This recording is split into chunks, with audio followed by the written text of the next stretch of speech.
Word. Great day and welcome everyone to today's live. Today is Tuesday, the alleged 13th day of the month of Janus in the Word. fake year of 2026. Yay! We're only stating that for data tracking, on our devices and stuff. So we are we are very excited to be here today because we are going over some foundational things, which is what we do here on Tuesdays. I mean, technically, we go over foundational things and strategies on application of those foundational things every day. We have our Amicus Curie member, Linnea, that has created a wonderful newbie guide that everyone should download and share, regardless of if we see ourselves as newbies or not. It is a valuable tool and it also links to other valuable resources. Word. So make sure you guys share that link intermittently as well as download it and share it with others. Also, of course, we're always reminding people to take our absolutely free classes that are here to help us not be abused by guru abuse syndrome. And what exactly is that? That's when we just hear someone pontificate about things that sound like we wish for them to be true, and instead of researching and gaining actual comprehension, we resort to parroting and asserting things that should work hypothetically, but we've never done it and we've never helped anybody to do it, which means we should just shut the fuck up about it, okay? For those who are unaware, right? Don't get the gas face. Don't get the gas face. Okay. So on Tuesdays, we go over, like I said, the foundational things. And today we are going to go over a series of prompts that I have used in my own research that I know for certain will help somebody out here today. Word. Hallelujah. Okay. Great. Okay. Because, like most people, I too have questions that you can't just ask everybody because most people don't even comprehend, like they don't even have, again, a foundation to comprehend the question, much less attempt to give a proper response. So we use the bot and we no, they're not, no, just see students, right? Just shallow thinkers, um people who have been corrupted. I don't know. Okay, they're not necessarily just our word. And it's not just agents, okay? We talk to each other and don't comprehend what each other is saying colloquially because we don't agree on terms, because we don't read the same definitions and we don't comprehend them the same way. So people will say things and be like, you know what I mean? And it's like, no, I don't actually know what you mean. I don't even know if you know what you mean. Okay? Yes, it is Yeah. bad. Yeah, they may maybe a little less R word and maybe a little more C word, which is compromised.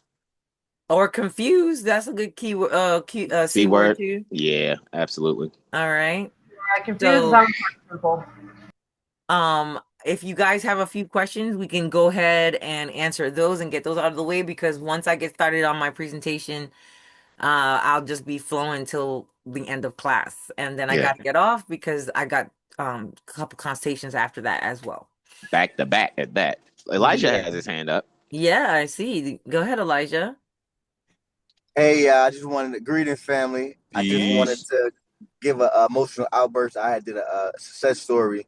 This is what relating to a traffic ticket with my roommate, and Woo! he's been dealing with this for a little minute.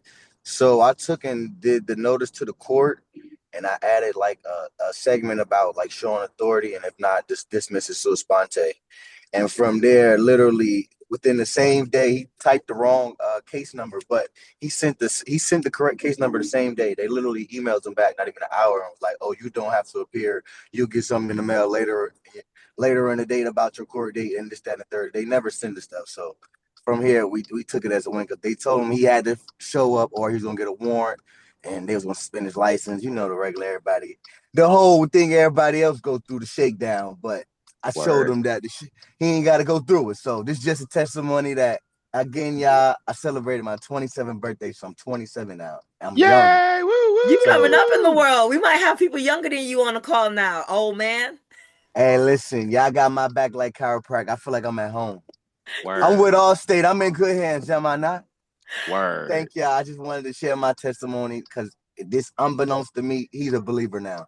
So Oh, peace. Word. oh, we don't need believers though. We need I have knowers. He I have a know. Or He serious know. if you have a receipt, you are a knower because you are a doer. I have a serious Okay. question though, Elijah. I have a serious question. Yes, sir. Are you tired of winning yet?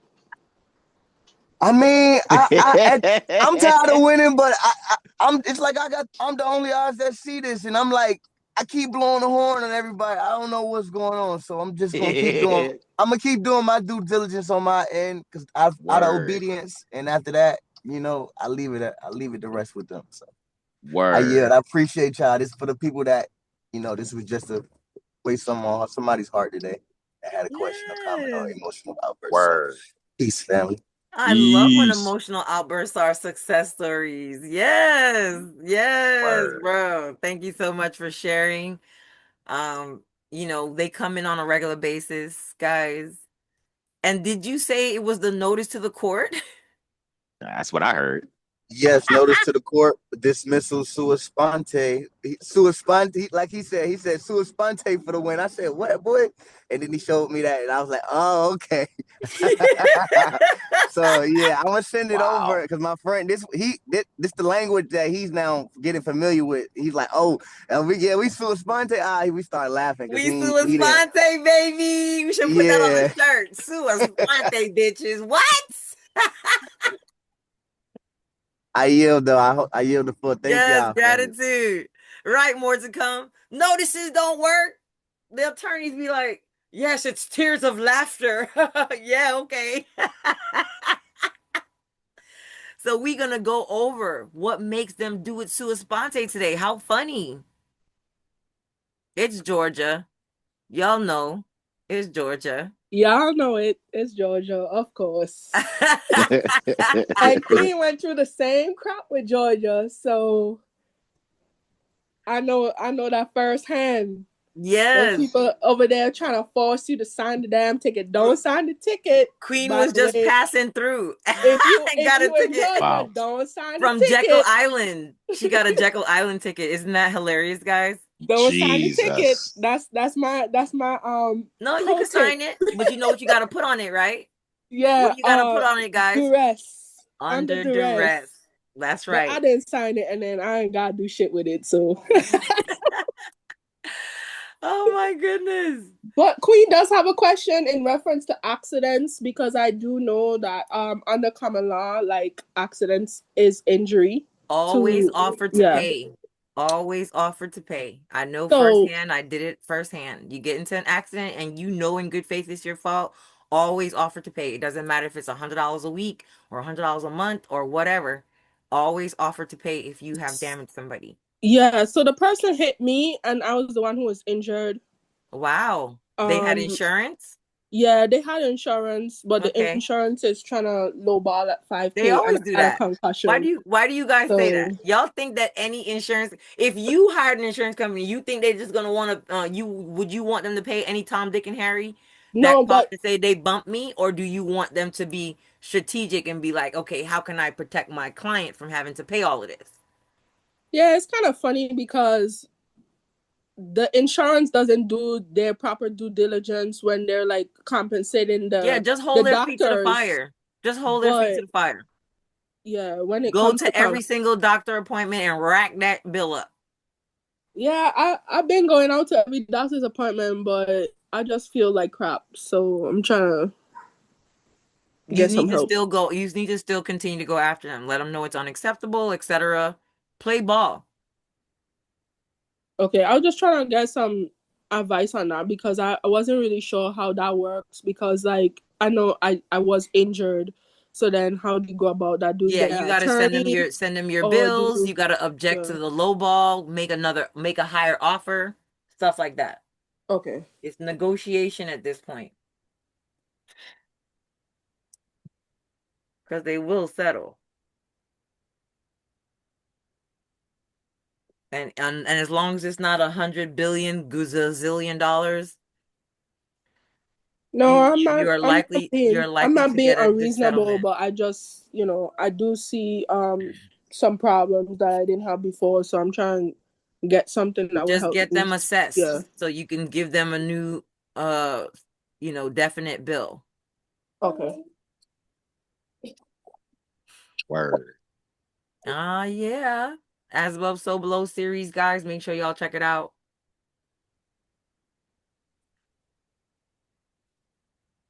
Just check it out, guys. All right.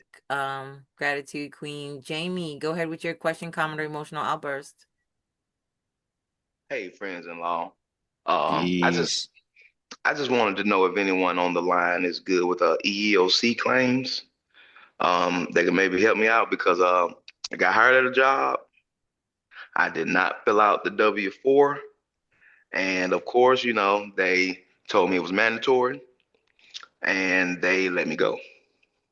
But they told me I could fill it out the right way, or they let me go. So they let me go, and so I'm trying to see if anyone on the line has any expertise in EEOC claims.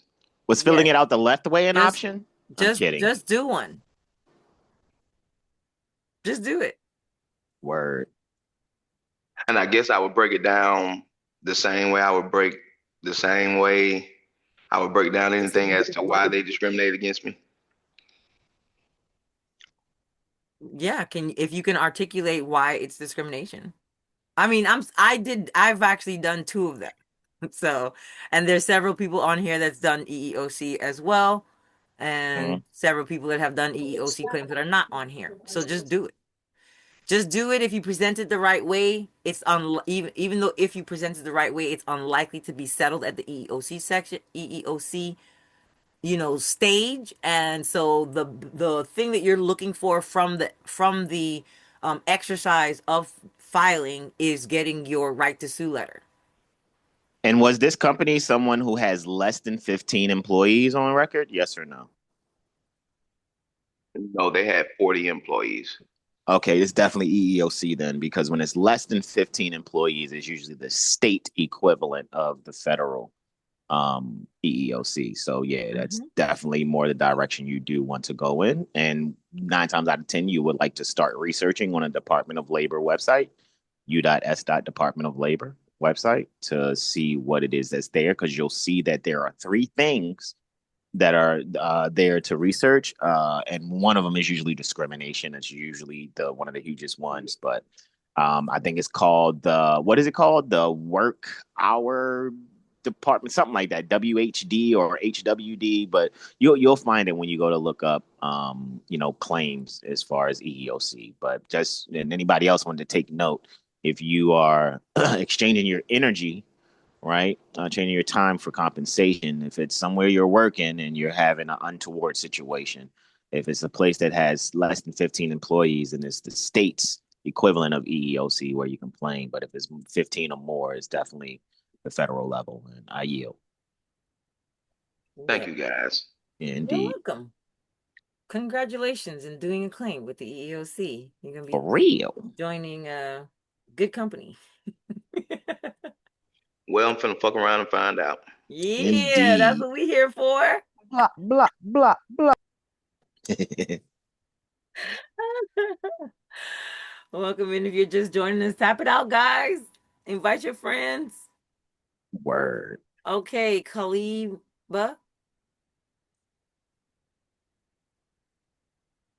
Go ahead with your question, comment, or emotional outburst, Khaliba. Yeah, Can you hear Kalia me? Bia. Yeah, loud and Can you hear proud. me? Yes. Yes. Hey, I found you on TikTok. So I'm very grateful because I have been doing a lot of research. Right now, I'm in the process of um, bankruptcy with the federal courts. I am also fighting basically consumer credit debt. And so that led me down a lot of research for just understanding contracts, contract law, consumer law, all kinds of things. And right now, Chapter 7 is what I'm filing. Why are you doing I that? You said why? Yep. The calls from creditors were just becoming so aggressive, Mm-hmm. and I felt like I didn't even have the time to do contract law debt discharge through contracts because I'm at work and then I'm getting phone calls all day. The person So felt interesting. We heard a call just yesterday, a recording that is talking about that exact phenomena when people file bankruptcy and they start challenging all of the alleged debt.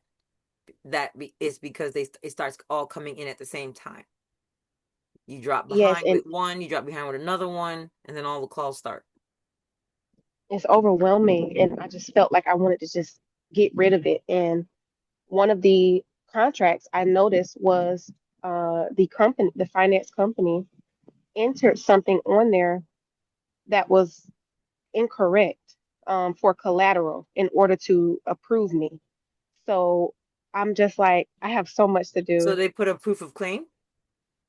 They put that I had a form of property Yeah, but did they that I put it don't in the proof have. of claim? Yeah, did they do a Yes, proof of claim form, Is that 410 what form? is it right? Is it on the proof of claim form that they're making these allegations? they, I don't even know. There's no proof of claim form. There's no allegations against me. I'm not being sued by them at all. I came against them because of You what I don't saw. comprehend what it is that I'm even saying. Yeah, When I don't. someone files for bankruptcy, any party that's claiming to be owed, okay, a debt, has to fill out a form that is called proof of claim. Yep, Okay. 410. Form 410. That is correct. Form 410. Mhm. Go ahead and put it in the chat, somebody. So whatever it is that they are saying, are going to say, want to say, whatever, it has to be on that form. And the reason I'm asking is because if it is on that form has rules about what is required to prove a claim, regardless of what the claim is, the amount of the claim, the collateral for the claim, whatever they're saying to support their claim, it has to follow certain rules. And so it's Okay. important to see if whatever they're saying is actually on the proper form so that you can look at the rules that govern what needs to support what's alleged on that form. And that's how you'll Okay. be able to beat them. Okay. So look at what's on the filing, what they put on there. Okay. See if it's called proof of claim and go from there. Thank you. You're welcome. Glad to help. Train, So train thank you brigade all. dropped it. Like, I'll be learning. I'm on my lunch break, so I'm gonna go on mute. Thank you so much. Nice to All meet you right. Stay indeed. connected. all. Okay, Tag, go ahead with your question, comment, or emotional outburst. Okay, all right. So this time last year, I was in a car accident, and it's been a year. Tired of going to the doctor's offices, all the things. Is there any way that I can torque the the amount of my vehicle? They're only offering for personal injury $2,500. I'm an athlete. My body is my instrument, is my tool that I use for income. So I'm tired of going round and Did round you with insure them. your body for that purpose? Well, here's the thing.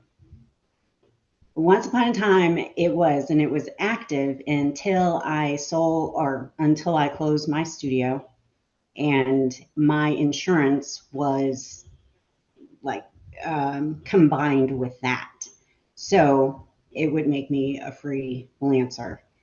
Now, when I moved During this time, I was relocating when this happened, and And who is so the they that offered you only 2,500? the insurance company, But yeah, whose insurance company? the woman who hit me, Okay, and they didn't have full coverage, they have full coverage. and the full coverage goes out to how much? Well, the state law is 250,000. I And think would it's, that make you whole, in your opinion? yes, that would make me whole. Okay, Hmm. well then go Yeah. sue them for the max. So who do I sue? In the state of Whoever's offering Carolina, you only 2,500. the insurance company. Okay, then, all right, what class do I need to take to learn about this? Is that sue now, or is that That would probably be sue along, sue along? Okay, sue along. or rather, I would say sue them and make them settle that class. Sonny, can you let Tag know where that class is that has That is in Money Talk. It okay. is Money Talk. Yep, yep. Money talk. Okay. Yeah, Yes. watch Sue Them and Make Them Settle. That should be its own class, but it's inside the Money Talk. Watch that Okay. specifically. Thank you so You're much. I welcome. want to Glad to help. understand the process before I continue to deep If any of dive. the affiliates can link Tag to the the Money Talk class, sorry. Tag, do you have all the documentation of all your expenses, right? That you've incurred since that accident? Yes. Okay, that's good. Definitely keep a record of all those things. Just wanted to ask that. I have nothing I further to hope the ask. medical bills don't go over 250,000. No, Good. as a matter of fact, I think as a whole, it came up to be about 50,000. Okay, good. I'm just refusing to go. They just, I'm on this hamster wheel. It's not making any sense. And Right. it's Because they're only, trying to drain your settlement too. yeah, yeah. Me That's too. exactly what I feel like. Oh, Yeah, let's keep her on that this is what hamster they do. wheel, Because doctor. remember, So, everybody's trying to get, just trying to get paid off you. That's all. yeah. And in Florida, it's worse because they know they have $10,000 to play with before anything else. All right. Gratitude. Okay, Thank you. I Ashley, appreciate it. yeah, gratitude for allowing us to assist. We appreciate it. Word. Ashley, go ahead with your question, comment, or emotional outburst. Peace, everyone. Peace. Since we're on the topic of suing folks for insurance claims, I was injured at my job, which is a school campus, and I went through the whole workman's comp, everything. I have an adjuster. Can I sue my school? Do I sue my school district for the injury or the Why are school? they trying not to settle with you? I mean, no, they have not given me a price of anything about a check or nothing. All I was told to do, What happened after you filed your claim? I didn't file a claim. I Okay, have a well, couple that's where you questions. always Where gotta are you start. located? Because I have a. Okay, go ahead with your question, Hassan. Go ahead. What you have a what, Rakisha? Go ahead. Say what you're saying I first. have good insight in workman's comp. My injury happened in Georgia. I'm on a call right now, so I really can't talk. So give me just a minute. I'm sorry, y'all. Go ahead. Yeah, Go, I would Rakisha. say I have a little bit of good insight on workman's comp because I was injured through workman's comp. Well, went through workman's comp because of an injury. I was asking where your injury was located, if you don't mind disclosing the state, not Okay, near actual Texas. Texas. Okay, Mm-hmm. so I don't know Texas specifically, but I will say this: they like to watch everything that you're doing. And Okay. if you are going out to the doctor, keep going out to the doctor. Make documentations of any days of work that you miss Mm-hmm. because of your injury. Documentation is everything when it comes to workman's comp. They do offer settlement. It usually takes like sometimes 2 years to get that to that point. That's just my first hand knowledge of dealing with them directly. it is a process. I do want to say that. Now, I'll leave the floor open to those who are a little bit more expert on the issue as it pertains to what you probably want to know. You know where to always start. You always got to make your claim with who the other party is. Okay. And my question too for you, Ashley, is: are you part of the teachers union there? That's my first question. I am. What does those details say? Like, what as far as the contract between you and the union? I'm pretty sure there's like a memorandum of understanding between the union and the school district, or that school in particular. What does that say? And is there any other so-called indemnity clauses of any other documentation that could have came from the school? I would definitely analyze those things so you can begin to plan how to counter any of their counters. Does that make sense, y'all? Mm-hmm. Thank you. Yeah, I'm done with my questions on that one. So, but yeah, that's all I wanted to know, sis. And I yield. Well,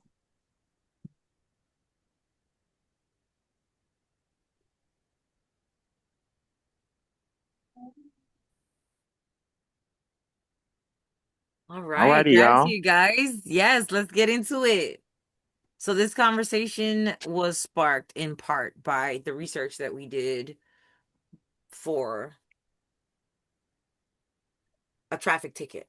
And this is important for several reasons. One reason is because I wanted to show you guys that I,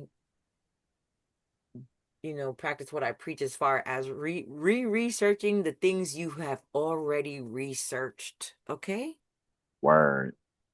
Some of times we get into confirmation bias mode, and anything that goes against how the perspective that we have, we might dismiss it or be upset that, if you're using an AI, that it's not giving you what it is that you might be. It's not saying it how you want to say it. And sometimes we shut down, and we don't want to hear it. So I even listened to Hassan and his stupid perplexity. So it's all good. It's very helpful. We love stupid perplexity. It's unpaid and untrained, so it does the attorney dance that we want it to do. You're right. That's what he says. All I feel like Jasenia in those moments. Just feel myself getting hot. Anyway. Word. Very emotional.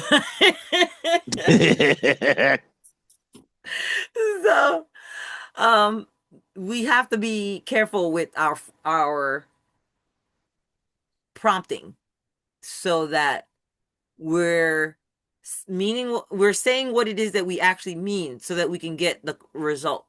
Okay? Instead of we are misframing things. So this exercise, what I learned from it is the value in framing things a certain way. Because like we have said before, it may be true, right? But if we frame it a certain way, it will not be a point that we can win on. Word. What do I mean by that? It could be something as subtle, and you guys let me know if you can relate. It's something as subtle as framing framing something. You didn't have jurisdiction, so you failed due process, as opposed to you didn't apply due process and therefore your jurisdiction fails. Correct. Classic example. I love that one. I hope that's newbie enough for us. It's very newbie to me, in my opinion. I hope that's newbie enough for us. Whose voice are you saying that in, though, Malika? What do you mean? What do you mean? Whose voice? What do you mean? Like who? I Like who do you said, have in whose mind? Whose voice are you saying those things in? That it is as subtle as. No, what you just said, the example you just gave. Yeah, it's as subtle as saying you didn't have jurisdiction, so your due process fails, as opposed to the due process failed, and therefore there is no jurisdiction. Yeah. One way, the courts will hear. The other way, they will not hear. True word.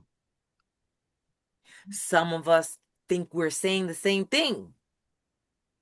And we're not. And we're not. And when we think we're saying the same thing, but we're not, and the court rejects that framing, when you frame it a certain way, and then you see someone else's framing, and you're like, I said the same thing. And it's kind of like, nah. Was it really the same thing? It wasn't really the same thing. You're perceiving it the same way, but it's the if you do not comprehend the difference in that statement, those two statements, you don't have jurisdiction, therefore your due process cannot even be applied, or you failed in your due process, and that's what denies or doesn't give rise to jurisdiction. If you can't tell the difference between those two things. See, you know what, and that's why it's funny. You know it, Malika, and so do you, Trading Brigade. When we have any conversations, my thing is about instant implementation, and so I'm always but if you checking don't y'all. have comprehension, you're going to be You stuck took in the words out my analysis mouth. analysis You took the paralysis. words out my mouth. I'm telling you, me and Trading Brigade just recently had a conversation Sunday, and I know bro trying to get his thoughts out. I'm like, no, look, I'm not cutting you off. I just want to make sure. Am I comprehending as you're saying it right now? Because I don't want to get out the phone and be like, you know what, I thought about it. No, I want to make sure I'm comprehending right now as you saying it, so the implementation can happen when we hang up. Like type shit. You know what comprehends what I'm saying? There's a difference between saying you don't have jurisdiction, so you can't apply your due process, as opposed to you did not follow due process, so you cannot apply your jurisdiction. Correct. In other words, is my conduct. I want to know how you guys are internalizing that, and nobody is reflecting it back to me. Y'all just like saying yes. I'm sorry, it's Tuesday. I'm supposed to be in a corner. Let me shut up, y'all. I'm sorry. My bad. I forgot what day it was. My bad. Let me mute. The problem is they always say they satisfy due process, right? Because they have to. But did they? This court has inherent jurisdiction. It can only have the jurisdiction if they did the due process. Absolutely. We have to realize that. The courts will accept your not due process, didn't satisfy due process Run you argument. over. Okay? They will accept your didn't satisfy due process, and that's why they lack jurisdiction. Instead of the way that most of us present it, which is, you don't have any jurisdiction over me. And it's like, you can't say it like that. Proper procedures. Do y'all understand the difference? Word. Yes. Can y'all explain back to me the difference? Yes, not following due process is what's paramount. Not the you don't have jurisdiction over me, or your jurisdiction is fraudulent, you're de facto. Well, yeah, nothing you because said, nothing you're reading from has been ratified. if I'm understanding correctly, is you're saying that if they never satisfy due process, then it's impossible for them to have satisfied jurisdiction. Correct. Yes. As opposed to the other way around, which is how we're being perceived. But how do we get out of the part where they keep keep saying that they did because they did, or because they gave us a hearing? That's what they keep saying to me. That's what we're gonna talk about today. They gotta produce that record. One way means the words they right out still of my have a mouth. way in. The other means their failure is irreparable. Bam. Right. Irreversible. Okay? One way of us saying it implies that it is the existence of the regulation itself that's the problem. That's how we're being perceived when we say it one way.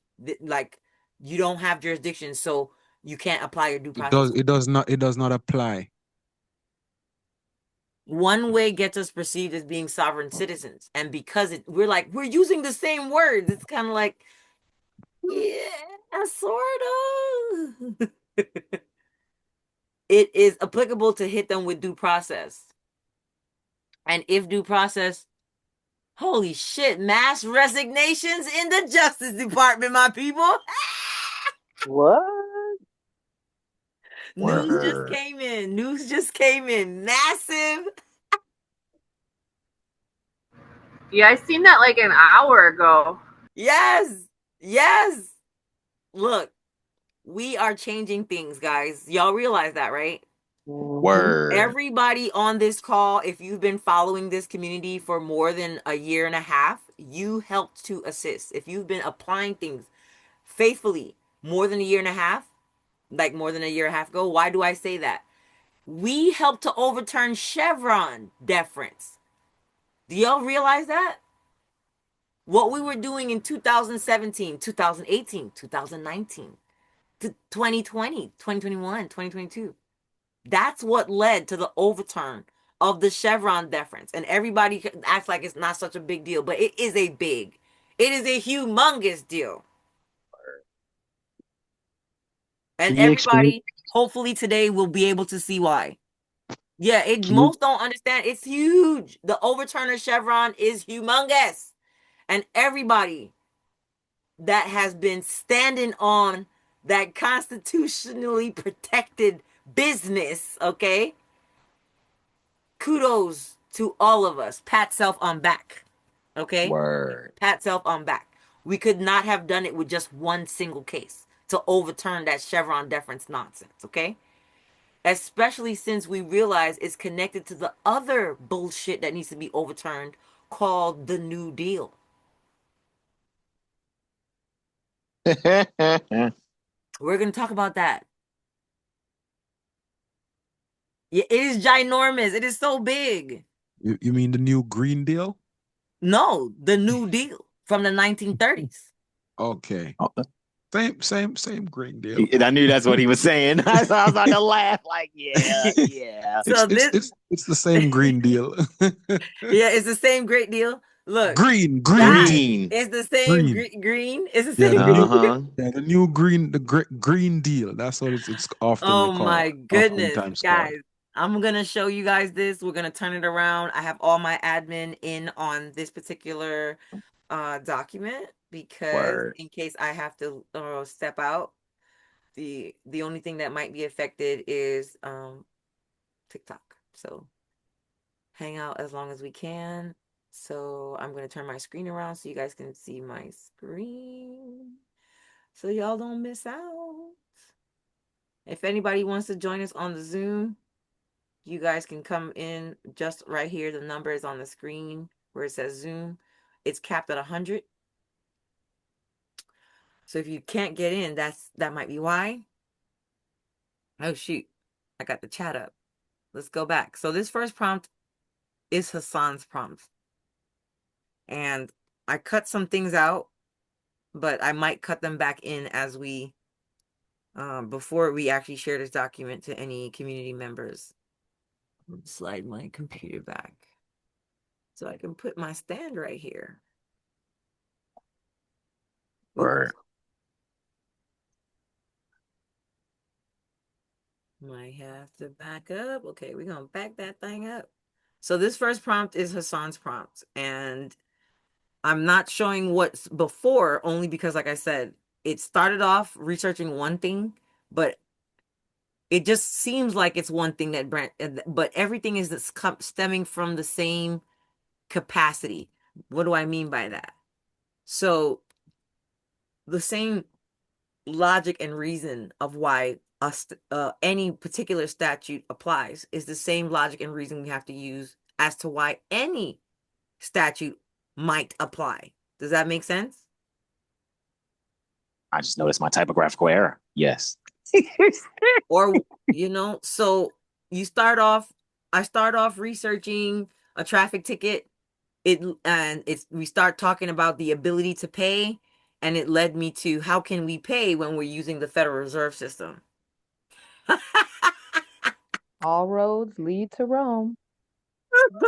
And then I came back out from that, and we end up at the non-delegation, the non-delegation principle. Okay? Okay, so follow with me. So this prompt starts off as kind of long, but it's basically a copy paste from another prompted conversation with a question. How can any state regulate the assumed act of operating a motor vehicle on a public highway when there is no statutory nexus? Both the license and activity is what is collectively regulated. Both the license and the activity, guys. The activity cannot be individually regulated absent a statutory or commercial nexus. Word. Economic activity, shall I say. Word. You brought that point up in a previous response. This is Hassan using the bot's old response against something it's saying right now, to confirm something it's saying right now. Respondent contests the infraction and further objects to the presumption that the statutory regulatory authority applies absent proof of statutory elements and preserves all constitutional objections. It is comprehended that one must set aside the default, then contest the evidentiary statutory grounds, preserve broader constitutional objections without hinging the case on them, etc. Okay? So y'all get it. Private dominion and the right to locomotion predate modern traffic laws. If the statutes applies to anyone's conduct, then why didn't any legislature expressly include that? Why are we replying as if, quote, administrative judicial deference, which is that Chevron deference nonsense, is superior? Okay, and there's some other questions here. We're not going to go through all of them because... Yeah, I went stupid hard. I wasn't playing with it, but go ahead. Okay, so the bot's response: legal foundation, can a state regulate, quote, operation of a motor vehicle without a commercial nexus? They're saying yes, but only within the limited sphere of its constitutionally reserved policy power, and only where the elements of the statutes are properly triggered and proven. This is where they will always fail, guys. They always fail somewhere around here. Word. Somewhere around here.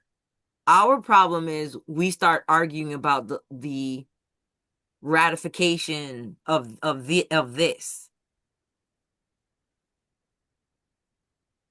So we're not properly heard.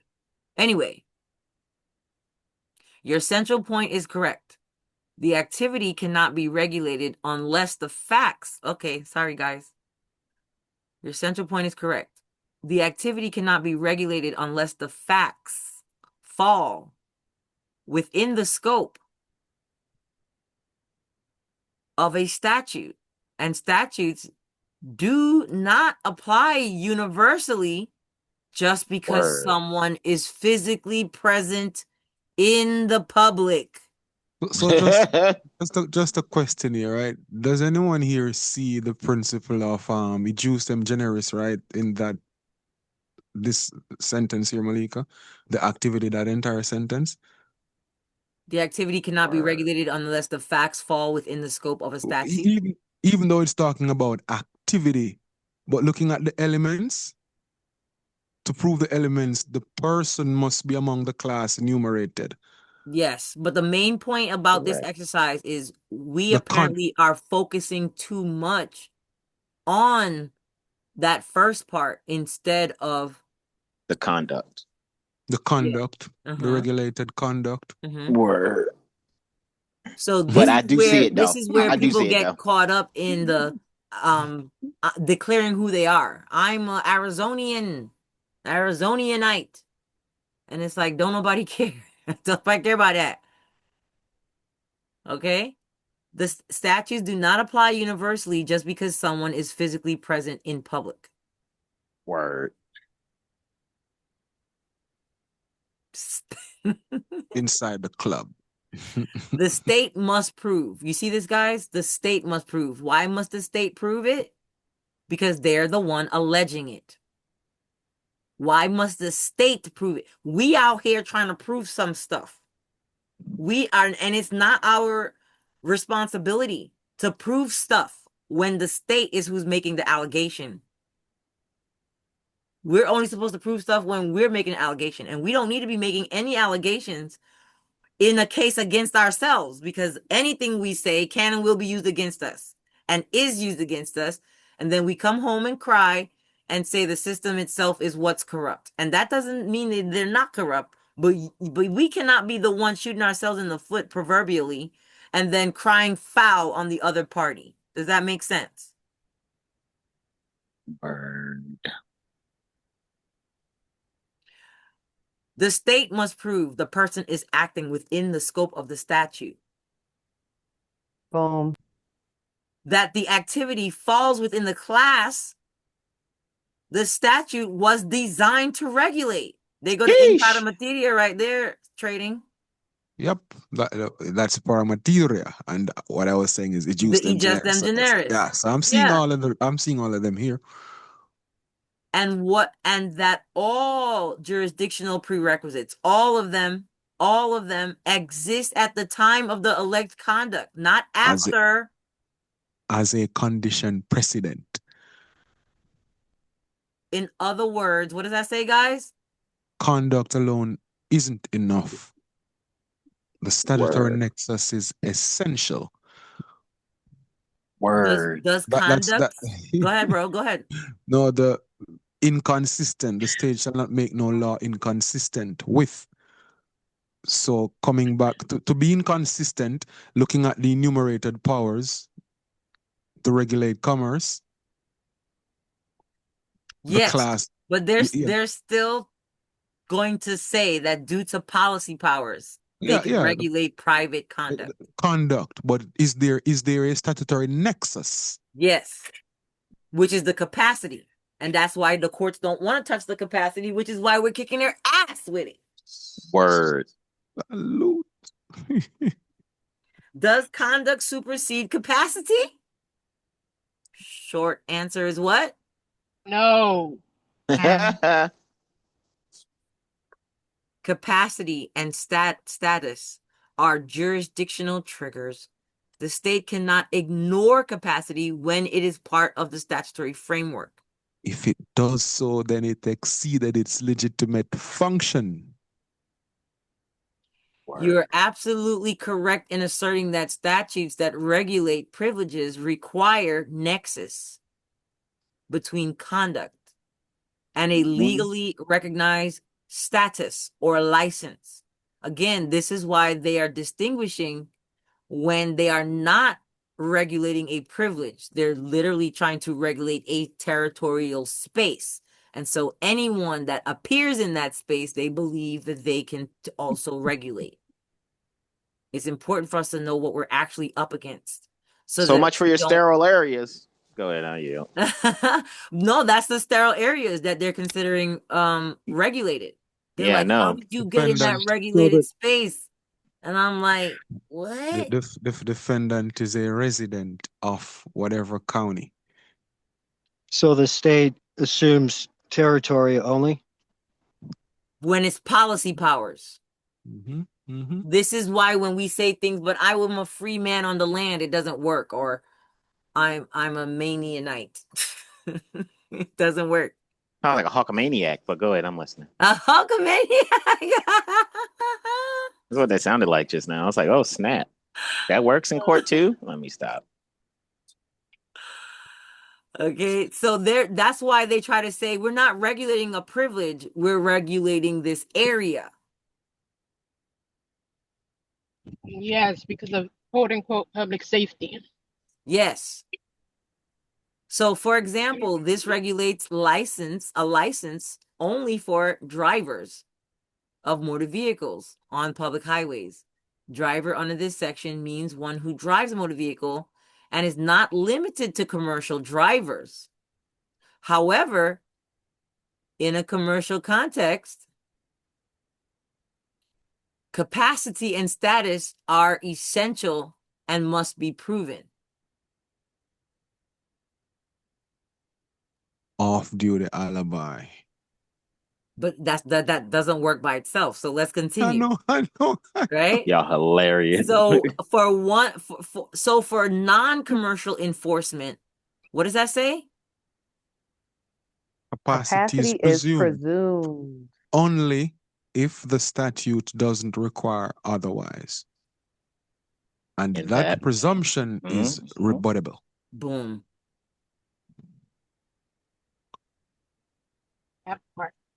So, yes, of course, traffic laws do not predate commerce. That would be ridiculous. Traffic codes apply only to horse-drawn carriages. It said yes. Does not confer jurisdiction. It doesn't confer jurisdiction. Okay, that's exactly the problem. That's exactly the point, bro. If statutes apply to anyone's conduct, why not say so? No, good observation. This is where expressio unius ex exclusio alternative applies. Statutes do often say no person shall operate a motor vehicle, not anyone, because person is a defined legal term under this code and includes natural person unless expressly limited. Thus, when the legislature excludes capacity qualifiers, the court do not insert them. Wow. Okay, that's not judicial overreach, that's textual fidelities. Okay, so we'll give them that. We have to contend this. You have to be like, all right, noted. But if the state applies a statute to conduct that lacks the statutory triggers, that's ultra virus. Yeah, the court jurisdiction was never properly invoked. But again, it has to be lack of due process is what means it wasn't properly invoked. Not you can't even invoke it, which is what we sometimes come across as saying. And I say we, the general law study community. Okay, so let's give forward a little bit.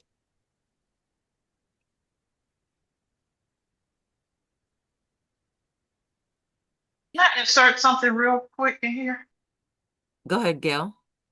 Hey, I just wanted to offer that I started changing language in my filings because when you say due process or lack of due process, sometimes they'll show, a docket sheet and say, oh, that's all the due process. And we know that due process is what is due, right, in a particular circumstance.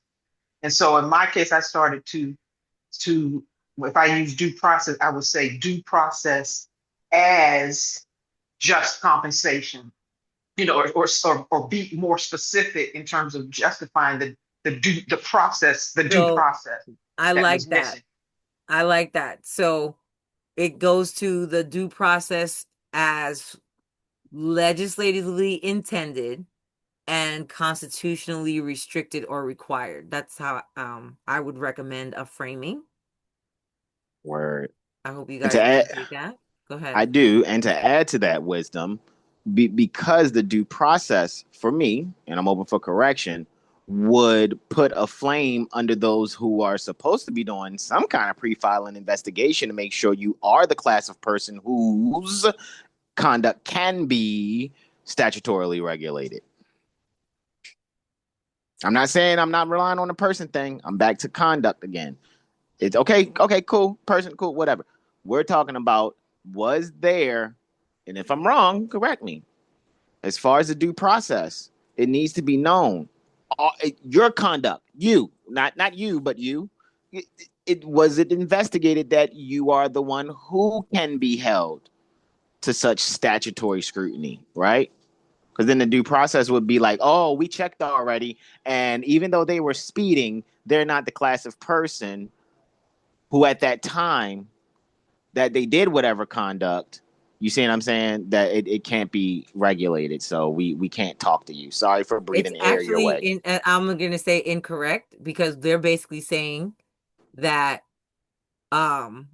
if you change it to the just due process, it would have to be okay if I were the person, right? What would if I were the person? Let's go off of I am the person. Okay. Did you follow the procedure for if even I was the person? Because the answer is usually still no. Do you understand? Gotcha. That's why I asked the question that way. Yes, and that's what this whole reframing exercise is about. Gotcha. Okay, so if due process says, for example, I mean anything, whatever it is, and they skip because the bottle also goes over that what they skip, what they skip. Okay. Mm-hmm. For example, if things in order to provide due process, you have to have witnesses. You understand? Yep. So we can accept. Yes, I am the person. Yes, I'm the person. Right? The officer witness. Now, what's required? Do you have witnesses? We accept the officer's testimony. No. Do you have witness? You cannot be the witness and the process server at the same time. That violates due process as well. Correct. Okay. That's why I asked the question the way I asked the question. Can you repeat that? Sorry. What do you mean? You have it's just like this stuff with the trust that people don't understand. You cannot be the sole beneficiary and the trustee at the same time. You got No, it's not that I didn't understand. Is I didn't hear you. Yeah, you cannot be the witness and the process server at the same time. Okay. So you got to ask questions. Was the officer is this citation considered process, and giving it to me is considered server process? Yes. Okay. That is hilarious. Okay. Yes. You understand? Due process and separation of powers is how we got to get them, guys. Because I remember, Malika, we had this discussion a few months back, and we was talking about, well, what if somebody actually was? Remember, we was on TikTok, and the guy said he was a driver. He was driving on his CDL. Exactly. And what did I was say? Like, do you have witnesses? That's the only thing. We come back to due process. Because you can't witness against yourself, bro. That's what I said when you was like, do you got witnesses? That's why I asked the question that way. It's like, are we really looking at it? Right? Correct. Competent witnesses with their competent evidence. Correct. If we stay in that frame, guys, we do not have to argue the person. Because most of us fail. So the cop that failing. The cop that pulled me over. So is that going to be rewritten and reframed like that in the notice of the court? So the cop that pulled me over, gave me the ticket, was the witness, then served me with the indictment. Ow, Sway. And was the witness in that trial. Right. So when you have those types of facts, you have to show how that violates due process. When you show them, if you started off with A as the premise, you couldn't get here. But if you started off with the thing that's supported by where you are, you couldn't have started it this way. They always have one or the other issue. So we don't have to talk about the person at all. Word. Okay? We're not inferring that conduct supersedes capacity or status. No, we're confirming that the state must prove both. The person acted in a way the statutes regulate while holding a legal duty recognized nexus when the statutes require it. Our problem is not all statutes seem to require it. And that's what we have to be very keen on.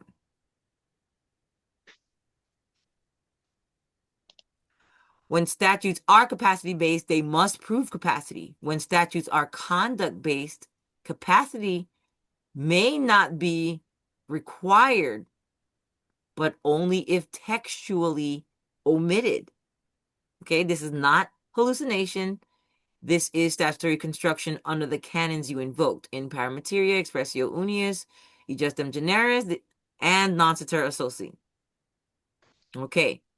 The scheme requiring license, this is my prompt. So the first prompt was assigned. This is my prompt. The scheme requiring license, insurance, and registration seemed to violate Shuttleworth versus Alabama. Shout out to Snow or whoever it was that mentioned that the other day. Word. Your instincts to invoke Shuttlesworth versus Alabama. Ah, shucks, guys. Are y'all not tapping? I'm getting the puzzle piece. I don't know how. It's 38 people over there. And Are only we 11. tapping? 11K? Come on, guys. I'll start right People now. paying attention too closely. They can't Must tap. be. Hold on, zoom out so I can screenshot this stuff. Your instinct to invoke Shuttleworth versus Alabama is not frivolous, but it does not operate the way many people hope it does. When applied to driver licensing, registration, and insurance schemes, the comparison raises a real constitutional question, yet courts have consistently combined Shuttleworth to a narrow category of restraints. Wow. Okay. Shuttleworth actually held, accurately stated, a prior restraint on the First Amendment, peaceable assembly, a licensing scheme that vested unguided discretion in officials. A system where permission was required before exercising the right. The Supreme Court held a law that makes the exercise of a constitutionally protected right contingent on prior permission without narrow, objective, and defined standards is void on its face. Word. This doctrine is real and binding. Okay? Why traffic licensing appears analogous and why courts says it isn't. This is very important, guys. We have to stop just pontificating and apply logic and reason.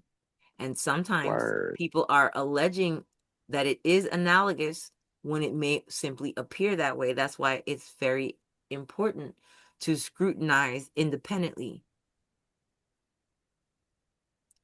The surface similarity to your point. You are correct in observing that travel locomotion is a pre-existing liberty. States require license and registration and insurance. Enforcement. Pay attention. Enforcement. This is what we don't usually focus on, but what we need to. Enforcement often occurs without individualized proof of risk. This is the constitutional violation.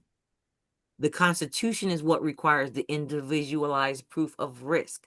And what we're experiencing is cookie cutter nonsense. See? Permission appears to be required before use. This is where you get people crying, 100 years ago, we didn't have to ask permission to use the roads. Yeah. Yeah. It only appears to be required because you don't have to get a license and ask permission to use the road right now. Sure don't. If you know how to stand up when they're trying to enforce that without part. Individualized risk assessed. On the surface, that looks like a prior restraint. On the surface. The doctrinal distinction courts rely on. Courts rely on three categorical distinctions. The right versus the instrumentality. You know what this is like, sis? And again, I don't know if I said it to you or I said it to somebody else this morning, but what is supposed to be happening as far as the regulatory state, whatever it is that they are to do, it is to be on a case-by-case basis. Example. Yeah. A fire department is called upon when there's a fire. It's a however, if the fire department thinks that their finances is dwindling or they want to take their wives to the Poconos, then what they began to do is delegate. They'll delegate. Arsony. Yeah, that's where I was about to go with it. They will delegate these powers that they don't have and make this department. This department's sole thing is to go start fires. so that there's more funding for the fire department. And that's what's happening and has been happening with how your rights have been priced out, i.e., you need a license to get on the road. Well, again, they don't get to, the licensing scheme is exclusive for that commercial, okay? Involvement. Correct. But Correct. what we're distinguishing here today is that the policy power is independent of the licensing scheme when these agencies are trying to apply it. And it is their smushing together that creates the Frankenstein system that's oppressing everyone. That's the fire starting. Correct. Maybe I'd be about to say like this. People are thinking like, hey, if I want to be on the road, and so I need to not have to have someone put out my fire, so to speak. Or if you look at getting the license situation as the fire being started, because now you're concerned and worried and all these things. I still equate that to there's a problem being created so they can sell the solution. But That's also the point I'm the making. people are unfortunately putting themselves into the scheme by Correct. instead of exercising their rights and then still observing safety. Okay? Correct. We are the ones going by the millions and subscribing to getting the license, and then we want to argue that we're not under it. And again, that's all right. That's all right. But how about, if you do already have it, and I always encourage people, if you need it, of course, have it. If you feel you need it, have it. Word. But know how to defend it and don't smush things together. Okay? Courts don't deny that we have the right to travel, and this is why people who offer the right to travel classes are charlatans, in my opinion, that don't quite comprehend what is being alleged for certain tickets, not all of them. Not all of them. We have to distinguish. They're not always coming after the license, but they are using the licensing scheme to claim that they're regulating safety. And it's like the law already spoke against that. And that's what we have to share. Okay? The courts say you do have the right to travel. That's not in denial. That's not for debate. You do not have the right to use a particular instrumentality, quote unquote, a motor vehicle, on public infrastructure without regulation. That's what they're saying. The courts are saying it. That's what the courts are saying. Because most So you're people saying I got to stay in my lane? Is that what you're saying? I mean, know what lane you're in is more important. Maybe you don't have to stay in your lane. That's why we got right and left blinkers. Maybe you can merge. Riding in the fast lane. Okay. Word. This is the same logic used for so-called firearm licensing, building permits, and environmental permits. But this is, again, what is used to abuse the exercise of rights. Hunting. Okay. Word. Keep this in mind. Because too many people are arguing this. And the courts are like, why the hell do y'all keep saying that stupid shit? We are not against your right to travel. For example, they talk about speeding. They don't think that speeding is your right. They think that when you're speeding, you're putting people in danger. However, they never bring their witnesses and their documentary evidence is always faulty. Hold on. How fast I progress in life is hurting other people? Let me stop. That's how that sounds to me. Again, but are they going to bring their witnesses? Do we have to argue that if ain't no witnesses? No, it doesn't. No. Okay. And no, that's not why we often get mishandled when, again, if you don't just leave it to their witnesses and evidence, we come across as crazy.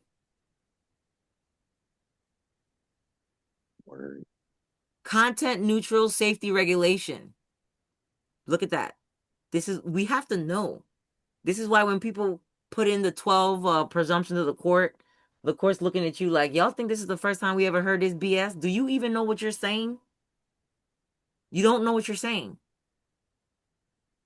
Content neutral safety regulation is where they hide their lack of delegation. I'm going to say it again. Content neutral safety regulation is where they hide their lack of delegation. And it's important for us to recognize that so we make the correct arguments and not argue against things that are not even being said. Yeah.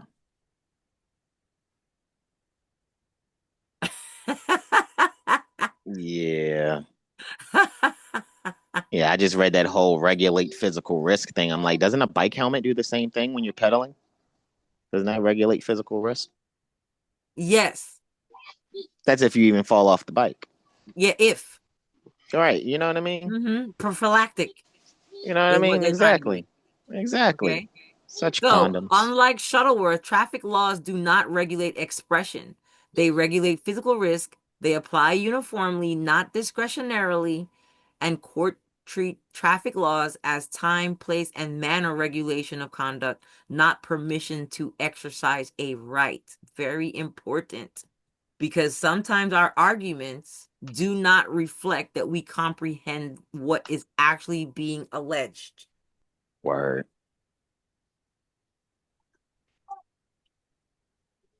And this is why when people talk about the ticket is a instrument and the instrument can be, bought, and then you got to look for the herediments and the tenements and the payment bonds and what the hell? Shut up. Yeah, that's wild. Come on. See, look at what's actually being alleged and talk about what's actually being alleged, not what somebody is pontificating about what's being alleged. No official discretion. Shuttleworth failed because officials could deny permits arbitrarily.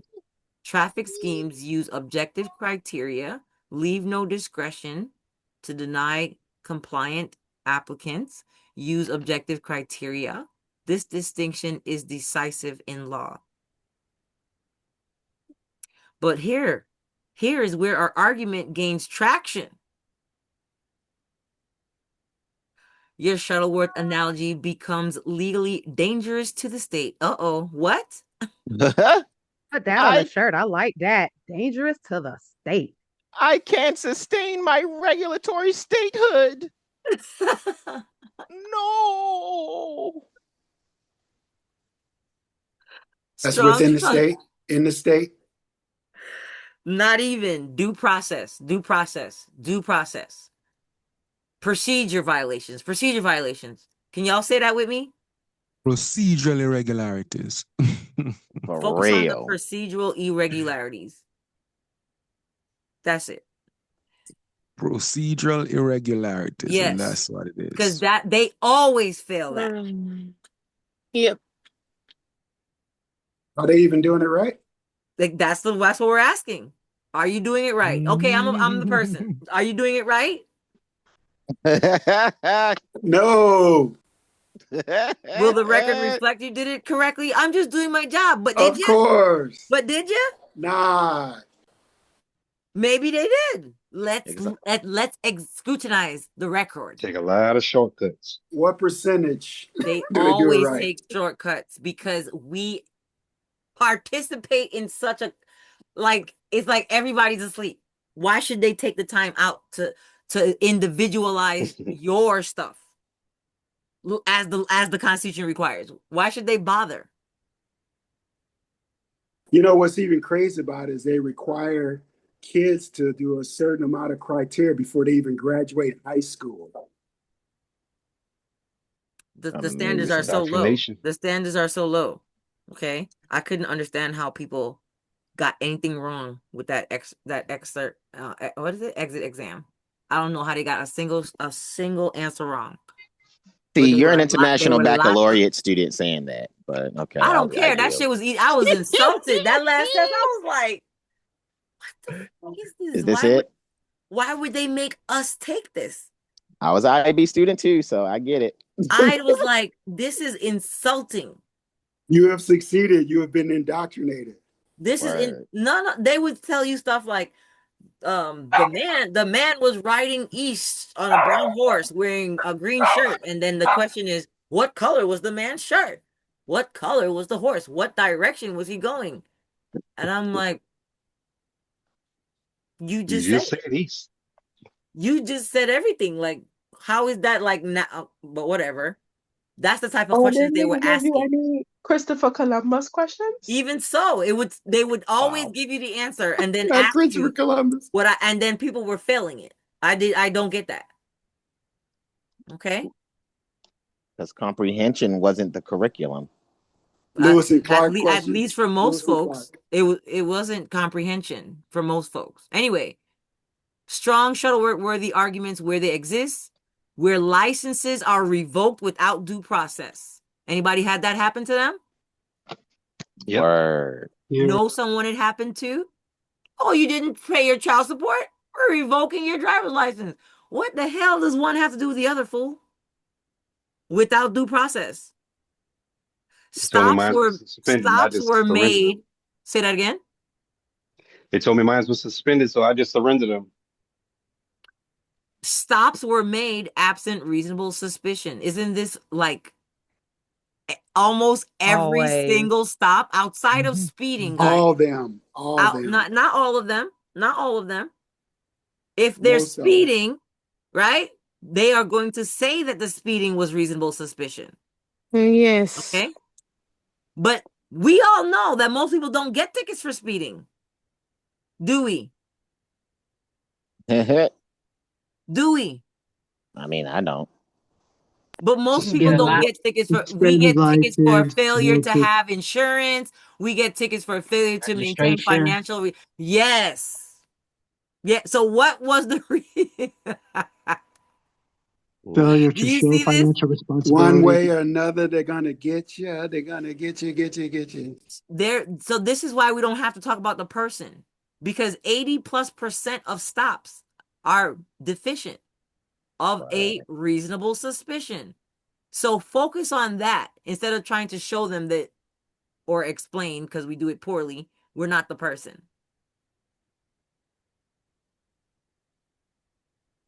Yes? Word. What's the last thing that you were pulled over for that was not triggered by reasonable suspicion? They'll give you like a you weren't Driving wearing your while being seatbelt black. ticket. They put in mine. I got pulled over for the displaying of my private plate. That's again, how is that connected, right? To reasonable suspicion? Is that that's the question. Right. They told me my air fresheners were obstructed. Your air fresheners. They hit my aunt with the air freshener one in New York, guys. That's the stupidest one I've heard. How you Of know? course she won. She went to I was like, Auntie, you should charge them for having to go to even say that. Something about your air freshener? How is that reasonable suspicion?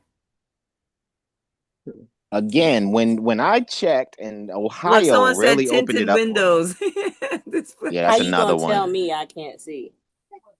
And what in Ohio, when I really went in, this is what it really sparked for me when we were doing those intense tort studies. And when I saw that the emergency vehicle was supposed to be used a specific way, and what was not enumerated or what was not expressly written was anything about speeding. That's crazy. Even if they're talking about pursuit. Go ahead.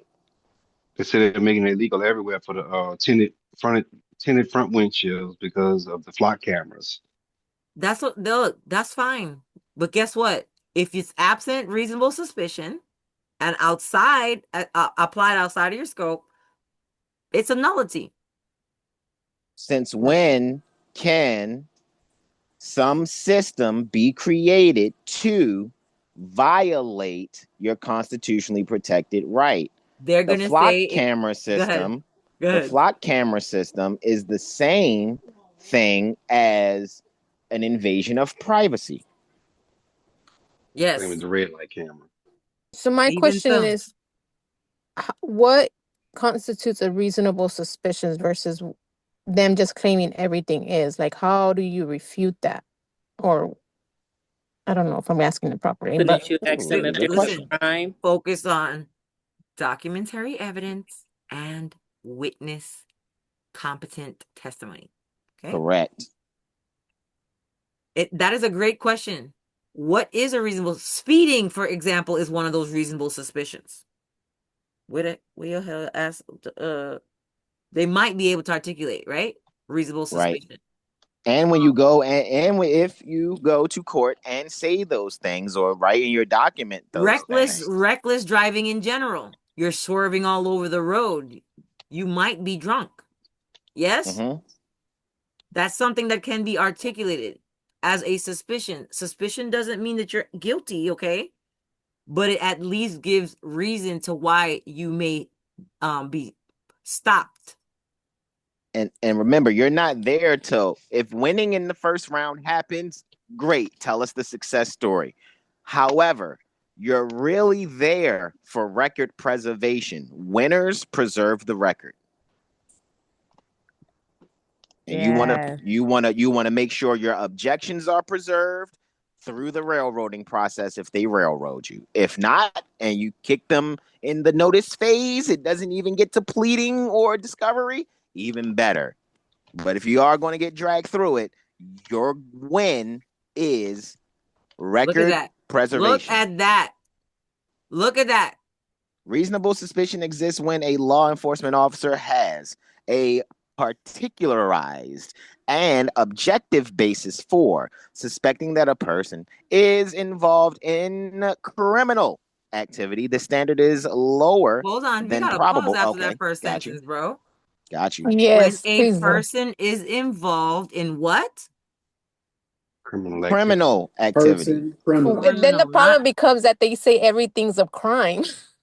Yeah, because they say speed. How does not having your blinker light working, how does failure to maintain financial responsibility become suspicion for criminal activity by any stretch of the imagination? I love that. Public safety. Traffic crime. Public safety. If that's the case, they call it a traffic crime. Wait. Does it say reasonable suspicion exists when the law enforcement officer has particularized an objective basis for suspecting that a person is involved in, what did you just say? What kind of giving activity? Notice? No. What kind of activity did the young lady just say? I said public safety. Does it say public safety there? No. Does it say, okay, it's not reasonable suspicion to think that you're involved in a public safety violation. It doesn't say that. Word. That was correct. Thank you for that. Word. It must be based on what? It must be based on observable facts and circumstances. Observable facts that can't be articulated. And circumstances that can be articulated. Right. RAS is definitely before probable cause. It definitely is. Here's what they use. Nervous behavior. Matching a suspect description. This is why they say stupid stuff like that. You look like a suspect. They try to hit us with that in Miami. Why you guys got to get rid of Dennis Bonino's. They smell something. Have you been drinking?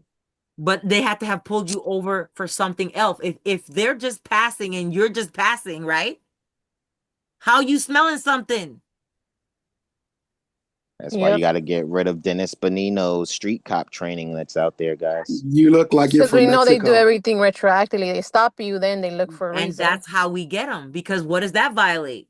Due process. Damn, there you go. You don't look native to the U.S. I did get kidnapped on Thursday, guys, by Dunwoody. For the house? No. And I got some correspondence for the house, but I was driving a car that I found at the house. Oh! And I got kidnapped at gunpoint, Malika. Could you believe that? Was it reported stolen? What, the car? No, it wasn't. It can't be. That guy's no longer here. No, that doesn't Right. mean a neighbor or something. Come on, guys. Come on. Right. Okay. That does not Fair. mean a neighbor or something couldn't be like, hey, I think someone It was that still might funny. be for his fan. It is funny. True, but they told me that he actually came to the window and he immediately said, "I'm gonna need your keys." And I was like, "Damn, brother, you didn't even tell me why you stopped me." Right. So that goes back to what we're saying. Stops made absent reasonable suspicion. Statutes applied outside of their defined scope. What does that say right there, number 4? Presumption replace proof. Presumptions replace proof. Right. And then here we go. Administrative penalties function as punishment without adjudication. I was kidnapped and held for 3 days. Wow, that's crazy. Right? That's a whole bar. Was that Atlanta police that pulled you over, or some county? It was Dunwoody police, and they said Is Dunwoody a city? Dunwoody is a city, yes. Okay. And they said that they were taking my car because the registration was expired. I didn't have any insurance and something else with the registration. All right. And So there we go. Stops and then made without reasonable suspicion makes all of that information gathering what? Void. Void. Void ab initio. Which means they have to do what? What is it called when they gain evidence but try to put it on the record, and it has to be, it's not stricken, it's another word. Come on, y'all, it starts with an S. No one's gonna get it because Rich Man's not on phone. Subrogation? Okay. Suppression. Suppression. Suppression of evidence. Motion to suppress. You can do a motion to suppress or a motion in lamine. Word. When information is gathered outside of the due process requirements. Gotcha. Okay. So administrative penalties function as punishment without adjudication. Examples of administrative penalties that function as punishment is this: automatic suspension for failure to pay, no hearing, pretextual stops without articulable violation, statutory expansion beyond text. And why does this have traction? Why does it gain traction? Why is it powerful?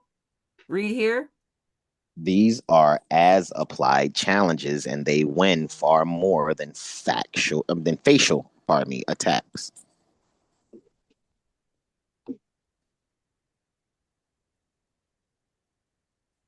What does it mean by facial attacks?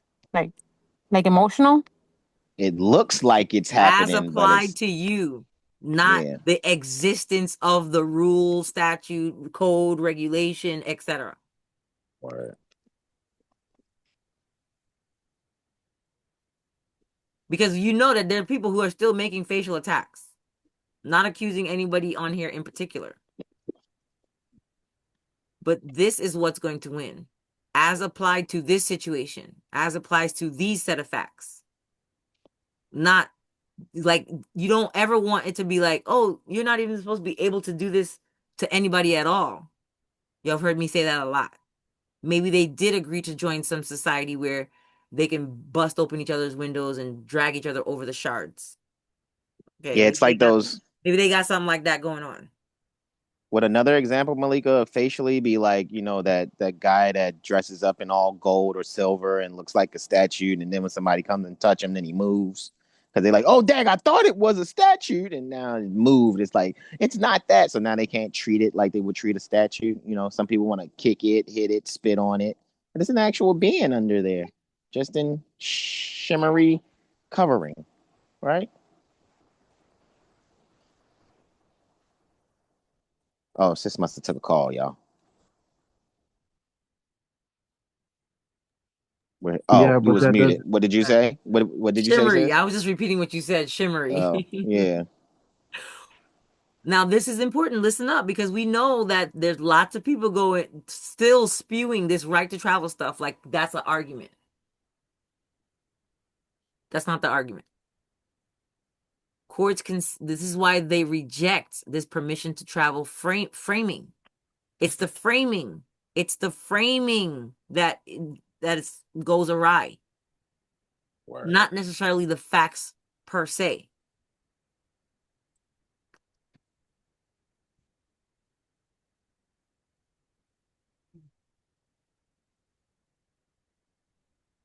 $130. The state is not conditioning the right to travel. It is regulating the manner of vehicle operation on shared public ways. This is how they see it. If you wanna argue, debate, contest, or whatever, you have to do that against what is being said, not against what you think is being said, not against what the internet guru told you is being said, or any of that. We're not regulating your firearms. We're just saying we're regulating the ammunition. Or something to that effect. Right. So if you wish to make it clear that is, you can draw a clear line to it being an abridgment, then yeah, you might have some grease that you're cooking with. Right. Okay. The courts consistently say, guys, this is based on actual research. Like I told y'all, I have to cut out some of the middle for brevity. They're not conditioning the right to travel, like some people keep saying. That's why the judges are rolling their eyes. This framing allows them to avoid Shuttleworth entirely by placing traffic law, placing it. They're just putting it there.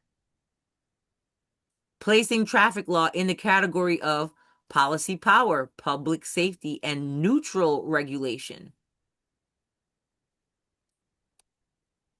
This is why courts refuse.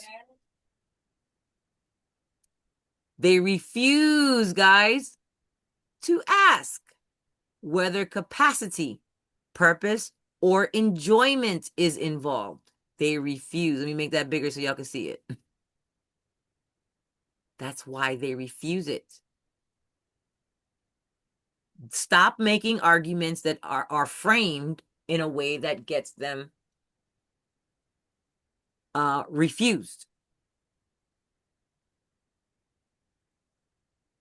Where Shuttleworth still constrains traffic enforcement.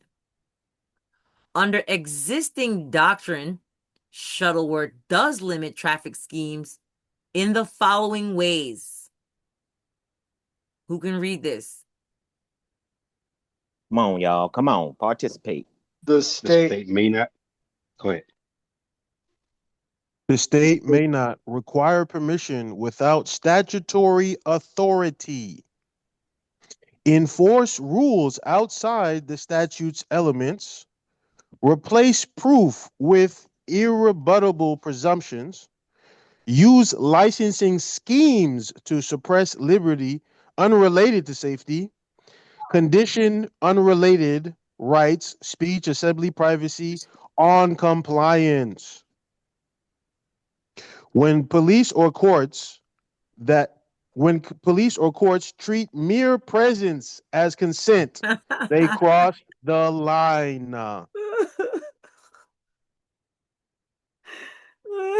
Just because I'm there don't mean I'm your son. Okay.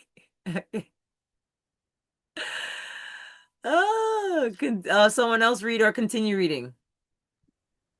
Your strongest legally sustainable framing. Instead of saying licensing violates Shuttlesworth, the winning formulation is the states applied a regulatory scheme without providing the statutory predicates, converting a neutral regulation into an unconstitutional prior restraint as applied. That framing preserves Shuttlesworth, avoids categorical dismissal, forces element by element proof, and targets abuse, not existence. This is where most of us fail. And I'm speaking generally, of course. We come across as we're at, again, and you hear people saying it. The judges are not judges, the courts are not courts, the country's not a country, the government's not the government. And it's not that it's untrue. It just won't win. Do you guys understand? The court is really a bank. Yeah, the court. Why bother to say that? That's for your personal private knowledge, so that perhaps you might get more confidence in making your as applied challenge, but that's not the argument to make. And so many people come on here and make that the argument to make, or say, or purport, or claim.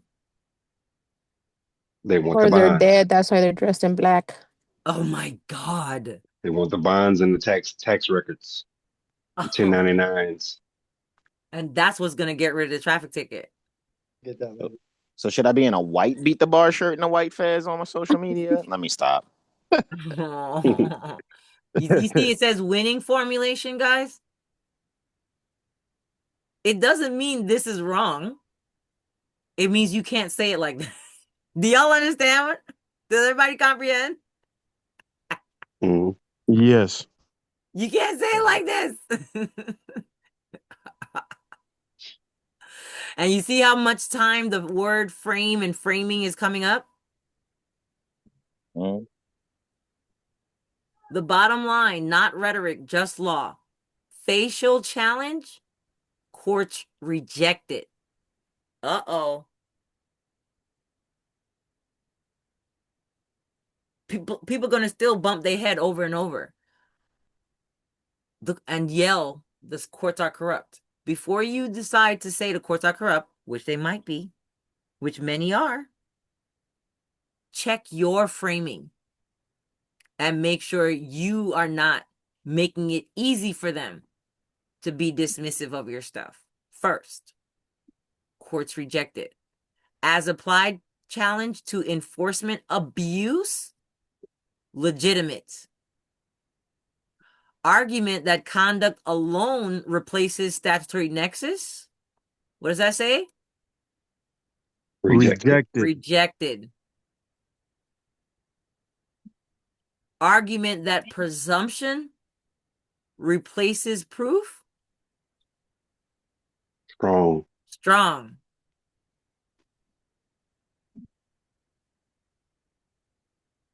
Argument that discretion or coercion substitute law.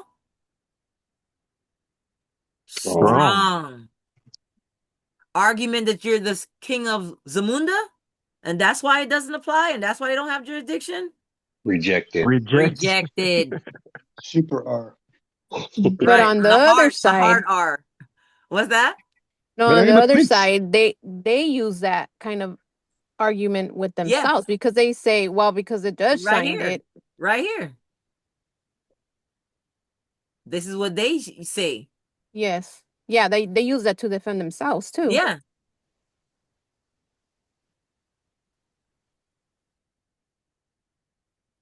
You're right to be alarmed by how casually police power is exercised. You are right that private dominion predates traffic codes, but shuttle words only work when you aim at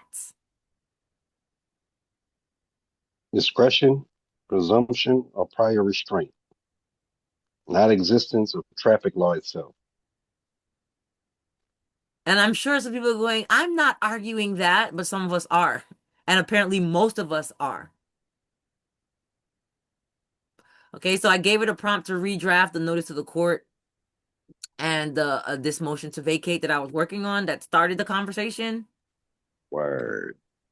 So this is why the explanation of the bot that says why this redrafted motion and notice will work. And your prior consideration was correct. You're exactly right about where courts cheat. Uh-oh.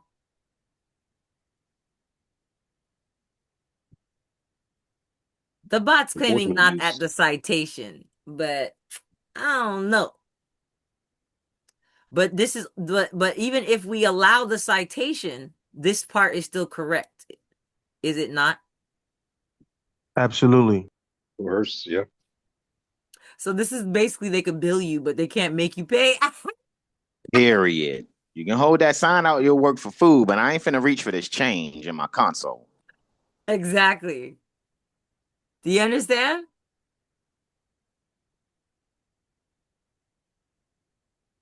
Because as soon as we don't show up, what typically happens? Is it not coercive enforcement? Yes. That campus will be out. Yeah, because they're gonna send you another letter saying there's a warrant out for your arrest. Okay. Or sending you a notice saying that you admitted guilt, that you owe $800, right? And now you got to pay with or contest within 30 days, or else we might garnish. Yes. And then we get scared and pay. Or go in there and talk about I'm alive. Start talking about your flesh and blood. Yep. You shouldn't give me a citation. Citations I'm only apply to really mad. fictions. Citations only apply to fictions. I'm a flesh, blood, bone, bleeding, whatever. And this is a Fez Moore saying this. My sultan in the Moroccan Empire has said. Oh my goodness. Okay. All right. Good luck with that one. This redraft avoids attacking the existence of traffic regulations. Courts defend it reflexively. If you want to know why your stuff is just being booted automatically, it might be because this is how you're coming across. And it's, again, I'm not saying you're not true. I'm not saying it ain't right, okay? I'm saying if you want to win, you're not going to frame your arguments that way. It targets unlawful compulsion without findings. What does that say right here? Courts are vulnerable there. Courts are vulnerable there. Have y'all ever looked up the word vulnerable in etymology? It is a very, very provocative read. That's a really good use of the word vulnerable. In relationships, not so much. But that right there is a good use of the word vulnerable. Wounding, from Latin vulnere, to wound, hurt, injure, maim. Ooh. Maim. Ooh. Yep. What does that say? Preserves constitutional issues without hinging relief on them. And keeps the judge inside procedural comfort zones until reopening occurs. In that case, until reopening occurs.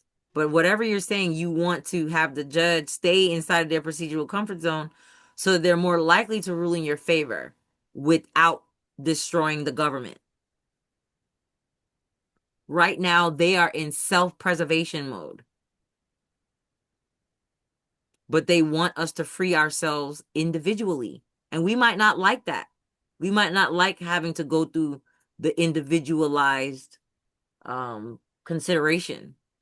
But that's the only way it's going to happen. And if and when enough of us do this individually, y'all already know what's going to happen automatically, right? That's right, Guy Rebel. No. The bridge of retreat. Okay. We all know what happens when enough of us individually, right, apply these strategies and win. They have enough in their arsenal to change up and do it again in another way. No, the government is going to fall, my people. Do you hear what I'm saying?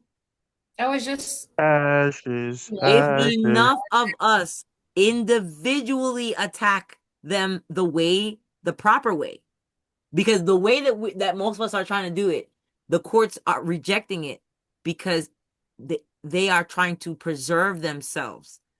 And we're framing it in a way that if they rule on that, it will destroy the government overnight.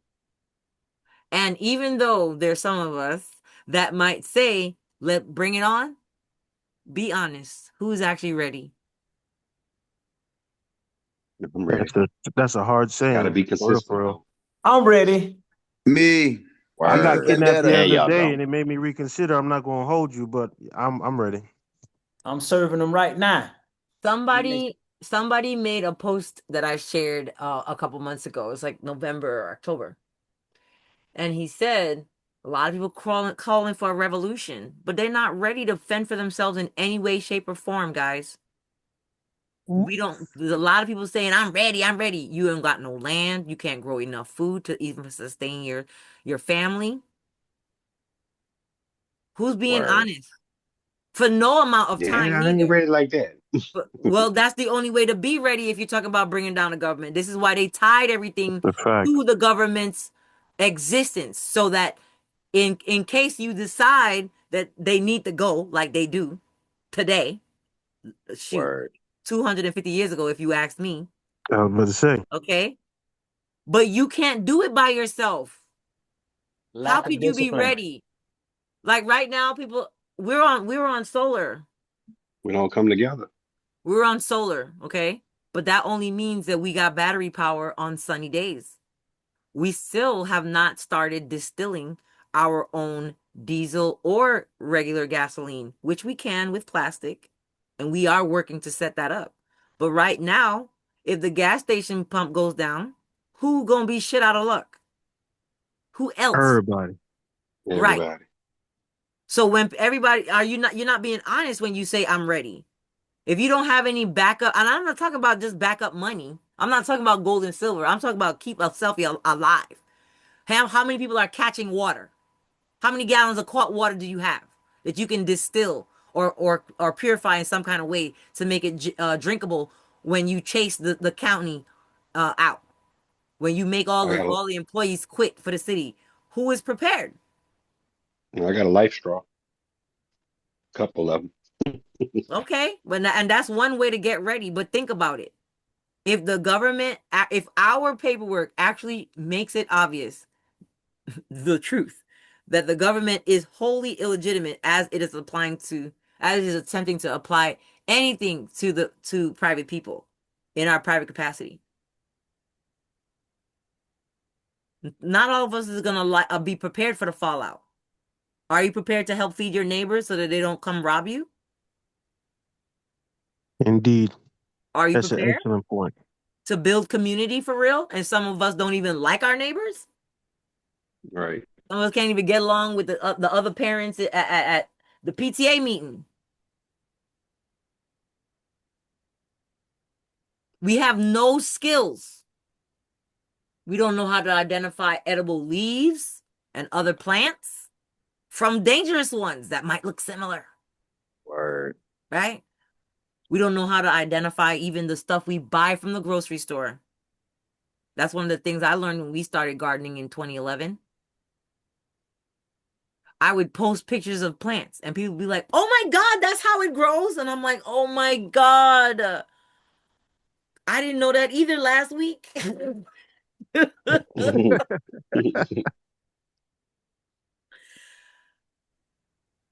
That is the Yeah, reason you that I even speaking on some real started. prepper stuff right now. I felt ashamed. We calling it prepping, but it's just living lawfully without over Right. dependency on the government that is enforcing slavery. Like this Right. is where we're at. We're like, slavery, but who's ready to do something about it? Who has the will and the means?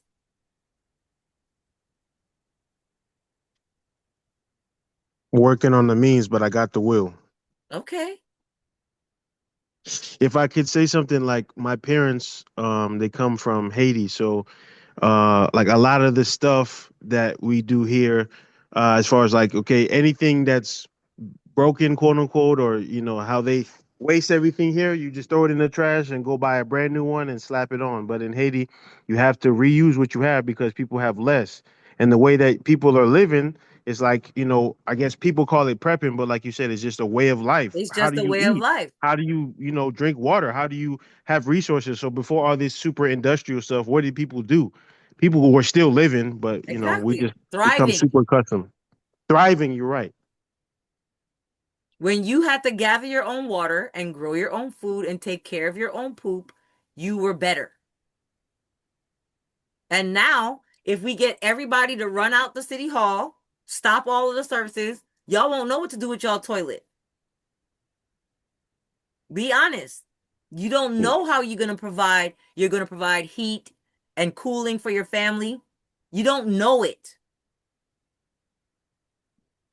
This is why we still have to go through it individually, just in case anybody was curious. Why doesn't somebody just do something so that it can all end tomorrow? Bitch, some of us is. What is you doing? COVID showed us that. To be prepared. Who showed you that? C-19. Oh, man. Showed us just how dependent everyone was. Truly. And some of us like it. When they stop SNAP, people were out here like, boycott everything, boycott Christmas. They took away SNAP. Like, but they didn't take away the food. They didn't take away the food out of the grocery store. Go in there and get it. I gotta admit, when that so-called COVID stuff happened, that's when I was like, yes, this is the opportunity to show that we can stand on this stuff. And when I started seeing certain people capitulate and then few people stand up, I was like, hold up. I thought you was about this lifestyle too. I was 7, and then I got hungry. Wow. Because that's what happens. I am against everything that the government does. And then I needed to use the bathroom and didn't know where to put my poop. Wow. Right? Wow. My belly started grumbling. An outhouse will always be effective. My belly started grumbling, and I couldn't tell a poisonous weed from medicine and food.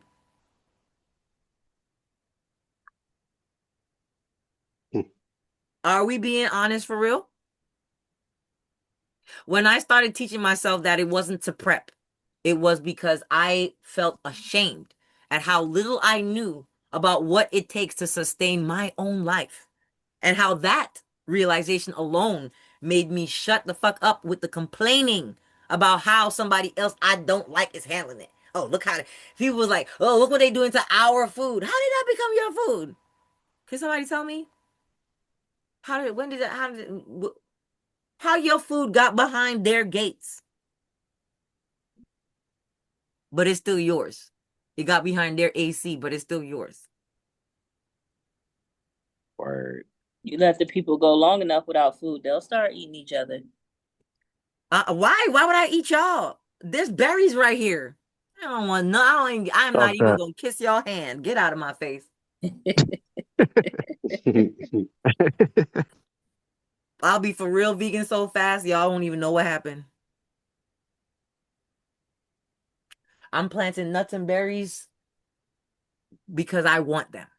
And I don't want to have to be, I don't want to have to complain about a peel and Bill Gates and the 16 million acres y'all letting him buy wherever he's acquiring it. Come to the vegan side. It's beautiful over here. Might catch me some quail though, bro. I'm just saying. Yeah. Some of them live in the berry bushes out here. We went to go look at the berries and we started seeing all this action and we're like, what the hell? They got nests over there. Wow. Crack me 3 little teeny tiny eggs, bro. Right next to these green, not next to these dandelion greens. Wow. Okay, some wild lettuce. On our other 20 acres, that's what it was. Like in the springtime, crazy wild lettuce. We used to walk around and just shove it in our mouths. Oh my God. Y'all don't even know how it looked. I'm gonna show y'all though. Anyway, this is my other prompt, taking it to the next level. It's gonna be overtime for a little while. Do these drafts, the drafts of the documents that I did not include because they're already over here, do these drafts reflect the post-deference recognition of constitutional protections of the safe exercise of private dominion? The bot says yes, they do. And more importantly, they do so in a way that post-deference courts will actually do what? Engage with. Engage with. Rather than? Reflexively reject. Because this is what people are suffering from, is it not? Mm-hmm. And we don't know what's triggering that. Because, of course, everything we said is true.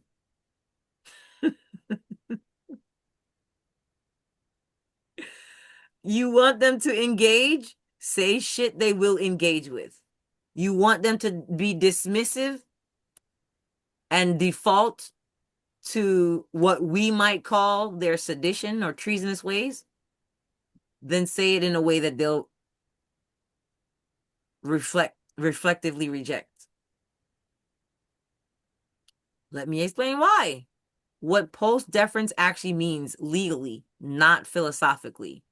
When people talk about post-Chevron or post-administrative deference landscape, they are pointing to a real judicial shift. Very important terminology. An unsanctioned judicial shift. An unconstitutional judicial shift. That has been shifted back. Okay? Does everybody realize that that's what the Chevron, the overturning of the Chevron deference is about? If you don't know what the Chevron deference is, guys, take a moment right now and go look it up. Yes. Took away the agency administrative powers that they didn't have. Well, it's not that the agency doesn't have the power. It was that the judicial branch was basically delegating authority to the executive branch agencies, which violated what? Separation of power. Boom. So they were deferring to the agency. Yeah, but no, they have no delegation to do that. Right. That's what the separation, this is how I know. I don't care who wrote the original Constitution, guys. It doesn't matter, right? The identity of the entities do not matter. But the principles in that document, you can't tell me they're not genius. Super. You can't tell me they're not. They knew that this shit was coming because it was probably happening then because ain't nothing new under the sun, right? Somebody was over there like, you know what? These mofos, they be trying this everything. Shit. We know they're gonna try some shit. Courts are less willing, not totally unwilling yet, but they're less willing to accept agency or bureaucratic assertions of authority without statutory and constitutional grounding. Less willing, not totally unwilling, because more of us need to stand up, but less willing to accept agency or bureaucratic assertions of authority without statutory and constitutional grounding. There is renewed, guys. That means that's how it originally was. Does everybody comprehend that? Renewed insistence on textual limits. That's the black letter of the law, what it actually says, and not as our public servants may interpret it because of that Upton St. Clair quote. Individualized findings, separation between regulation and what? Punishment. And what? Procedural due process at the enforcement stage. You can't start the procedural due process wherever you want. It has to guide it all the way through, including this. You can't be like, but we did send them a notice. You still can't make me pay, bitch.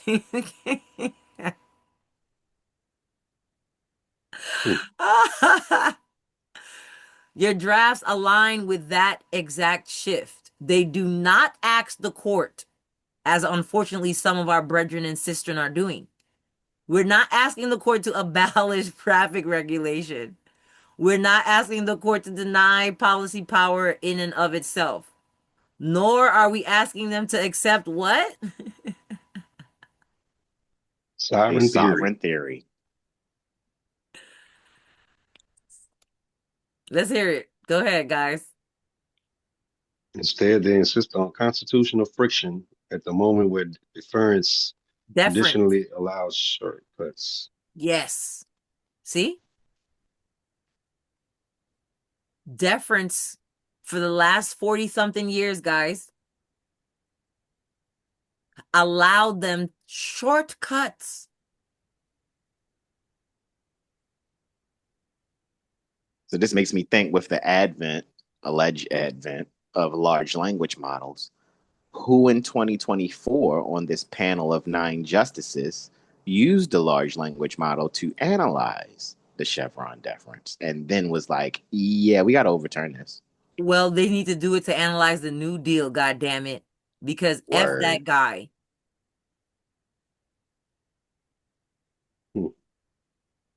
How the drafts reflect recognition of safe private dominion.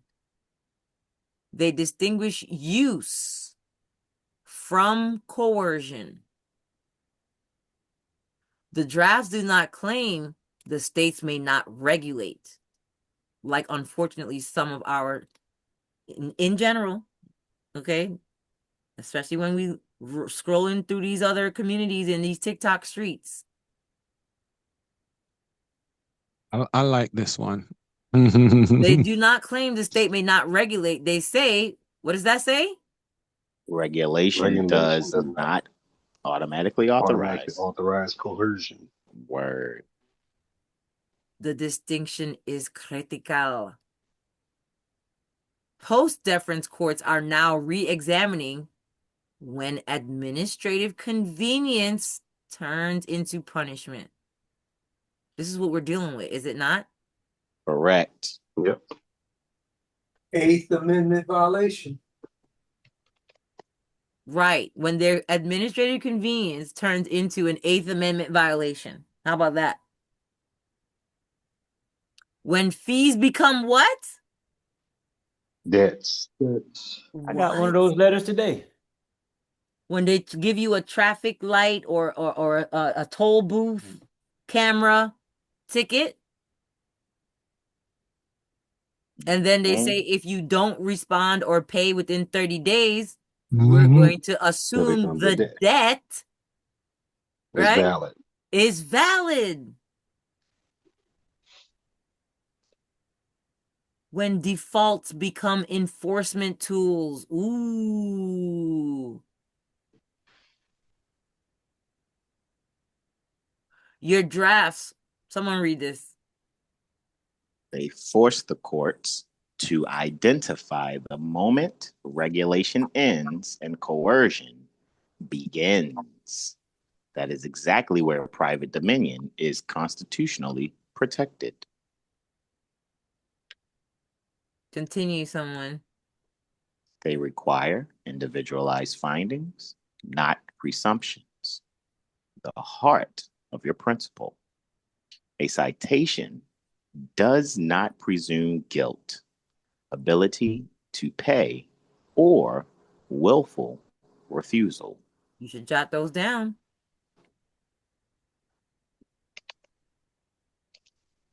A citation itself, nor having the license, okay, is not a presumption and cannot support the presumption of guilt, ability to pay, or willful, not carte blanche, but willful refusal. Which is predicate to that is the ability to pay in the first place. I'm sure some of you are thinking of our what's that notice of inability to pay? Impossibility. Payment impossibility. Anybody know?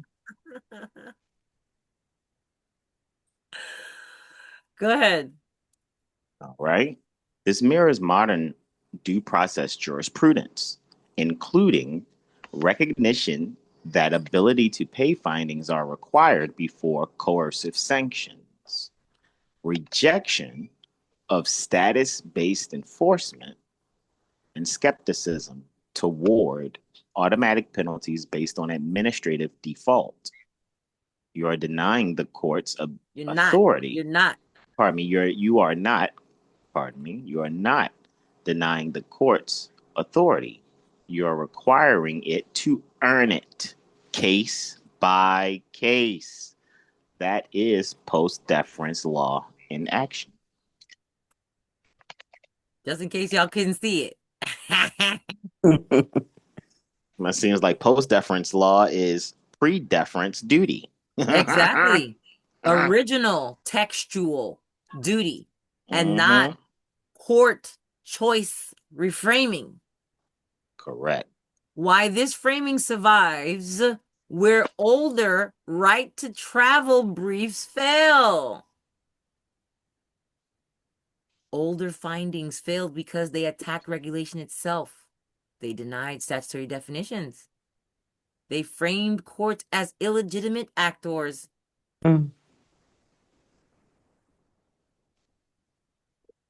It's not that I'm you're right, wrong. you're wrong. It's not that you're wrong. It's that they're not, Like, it's not going like to you calling be them names. accepted. It's not going to be accepted, argued that way. It's not. Remember, I keep asking the Goes question for against the years. rules. Do you guys want to win? Or do you simply wish to fight? I want to win. We're fighting the wrong way. Yes, we fight the wrong way because we want to win on these particular hills that we wish to die on instead of Taking cover. framing that will be accepted. Word.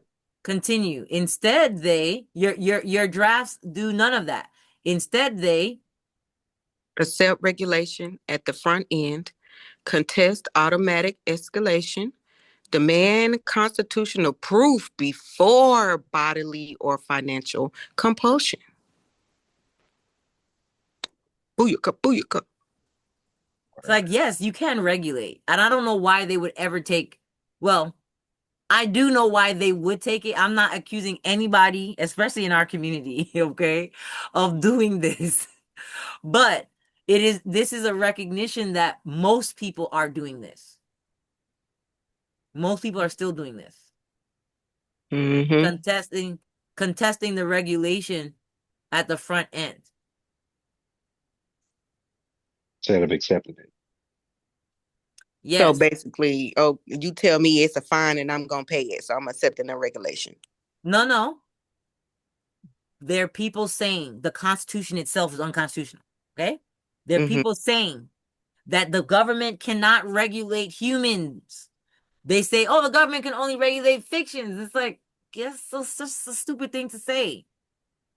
Who the hell is operating the fictions if not the humans? Word. How can you say that they cannot regulate that? Okay? We're accepting that they can regulate people. Do you understand? Yes. What we are a contesting. certain class. Yeah, exactly. How you do it. We're saying that they can regulate humans. Instead of including the flesh, blood, bone, and all that living soul stuff, okay? That is an attempt, or it's taken as an attempt to reject regulation itself, as if they can't do it with anybody, anywhere, at any time. And even though that argument has failed for at least 250 years, there are people today and tomorrow and next week that will still make it. Next year, people will still be making it. A decade from that now, unfortunately, people will still be making it. But we can contest, and we do contest automatic escalation and demand constitutional proof before bodily or financial compulsion. That is the safe articulation of private dominion. Court safe, that is. Freedom preserved by Hold on, my son is procedure, calling me. not by denial of authority. Hey, baby. What's up? I can continue reading. Okay, what's the question?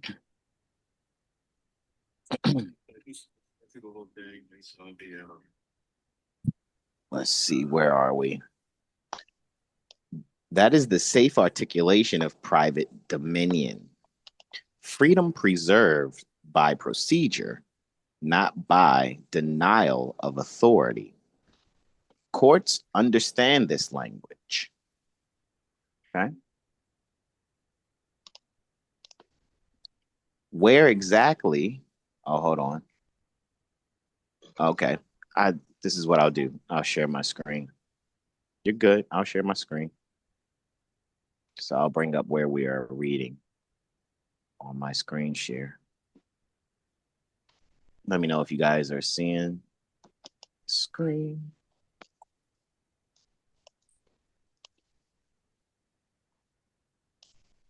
Hey, We good? I'm You in, guys can see it? and No, I need iPhone. No. You're not seeing the screen? no. Nope. Okay, let's double check.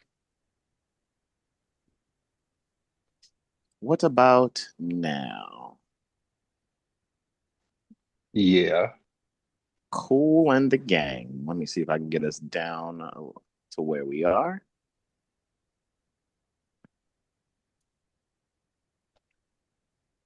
Just fast forwarding, y'all. Okay. Where exactly the drafts force the court off autopilot? Judges are used. They're used to administrative deference at these points. Okay, so you will see that we have a category for the stage, the old deference behavior, and what our drafts require. So at the stage of citation, the old deference behavior presumed validity. What our drafts require is accept citation as notice only. This at the stage of default, old deference behavior treated that default was treated as consent. What our drafts require treated as a procedural event, right? When it's collection, debt is assumed. Proof, so require obligation proof, right? So where can you prove that the obligation is required? That's what our drafts are to say. When it comes to enforcement, they presume refusal under the old deference behavior. Require ability plus willfulness is what our drafts are to require, right? Ability and willfulness. All right. At the sanction stage, old deference behavior said it's automatic. Our drafts must require individualized findings. Okay. That is post deference adjudication. We are not attacking the system. We are removing its shortcuts. That's right.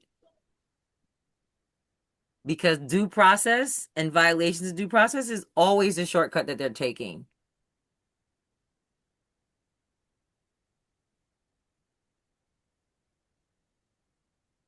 Whoops. All right. 5, the quiet constitutional. Recognition embedded in the drafts.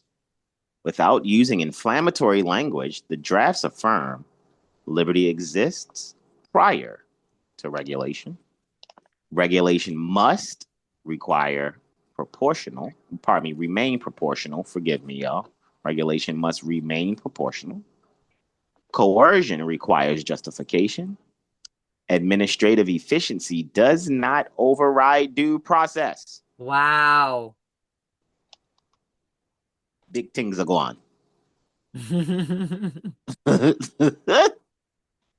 That's the real post deference procedure. Mm-hmm. Because that's what we've been arguing all of these years, that it took to overturn it, guys, isn't it?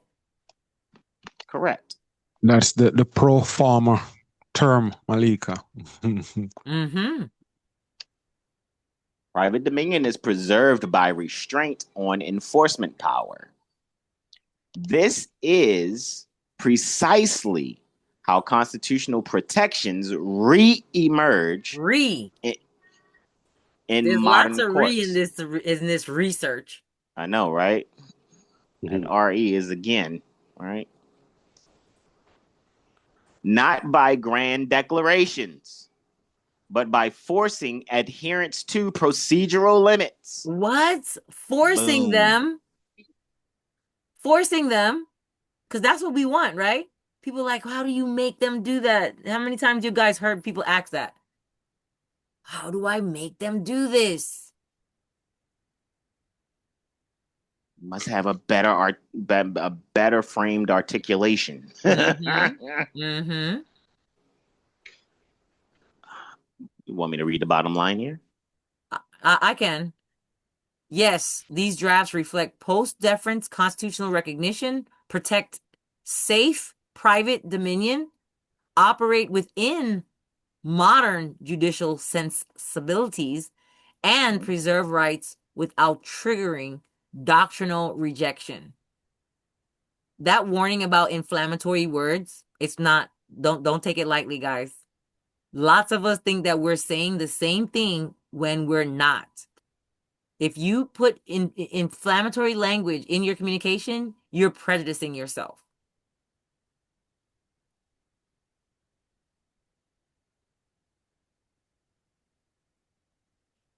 Tribe of says, never received my Zoom court invitation today after the 4th invitation. Abatement?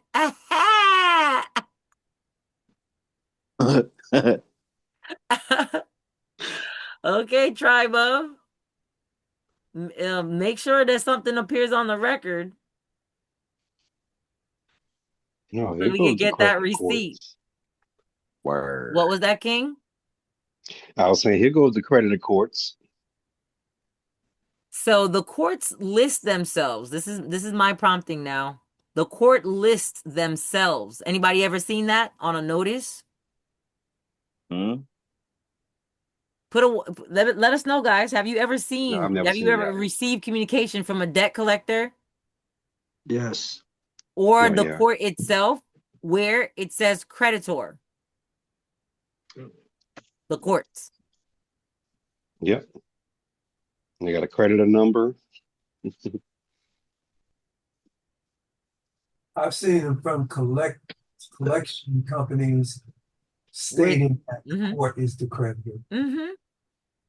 The courts list themselves as quote unquote creditor on every unpaid citation after a few weeks, evidenced by their notices from the debt collectors claiming to collect a debt on their behalf. Because that's where I see it. You went out, your audio went out for a minute there. But I hope you guys read it. Hope you guys read the prompt. Yeah, I heard you read it.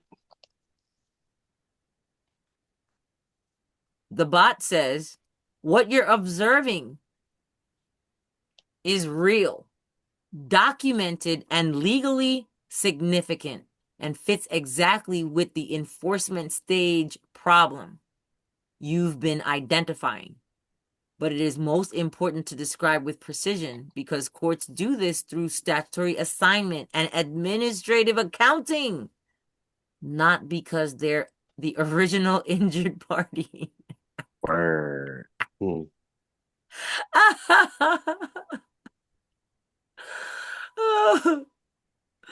Here's how it actually works. Uh-oh. I clicked off the screen. You did? I did. Oh, I'm still here. Yeah, I just clicked off the screen. Here's how it actually works, where it becomes unconstitutional. Yes, how it actually works and where it becomes unconstitutional. Anybody ready for that? Usually without Yes. triggering dismissal of your argument.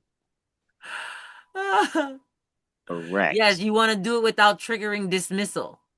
Okay? Why they list themselves as a creditor in Washington and most states, once a citation or support order is administratively reduced to a monetary assessment, statutes authorize the court clerk or administrative agency to docket the amount as a legal financial obligation, a LFO, assign or refer it for collection, and appear as the creditor of record for accounting purposes. Very important to comprehend. This happens Seriously. in traffic infractions. Let me help censor it for you guys. My laptop is plugged in. Those citations are being used like promissory notes. You can't talk about Promise that. to pay. Can't talk about that. Okay. This happens in traffic infractions, child support arrears, court fees, and administrative penalties. The key point is the court is not claiming to be the injured party. They're claiming to be the entity authorized to collect. And that distinction matters. That's where the constitutional fault line lies. Word. Where the constitutional problem actually arises. The violation is not that the court becomes a creditor. The violation arises when the court converts a regulatory assignment into a debt without adversarial determination. Remember, it's one-sided, and it's typically you didn't show up or you didn't properly answer. So we're going to just make it a default. Without findings of ability to pay, I see what's happening. I keep forgetting it's not my screen.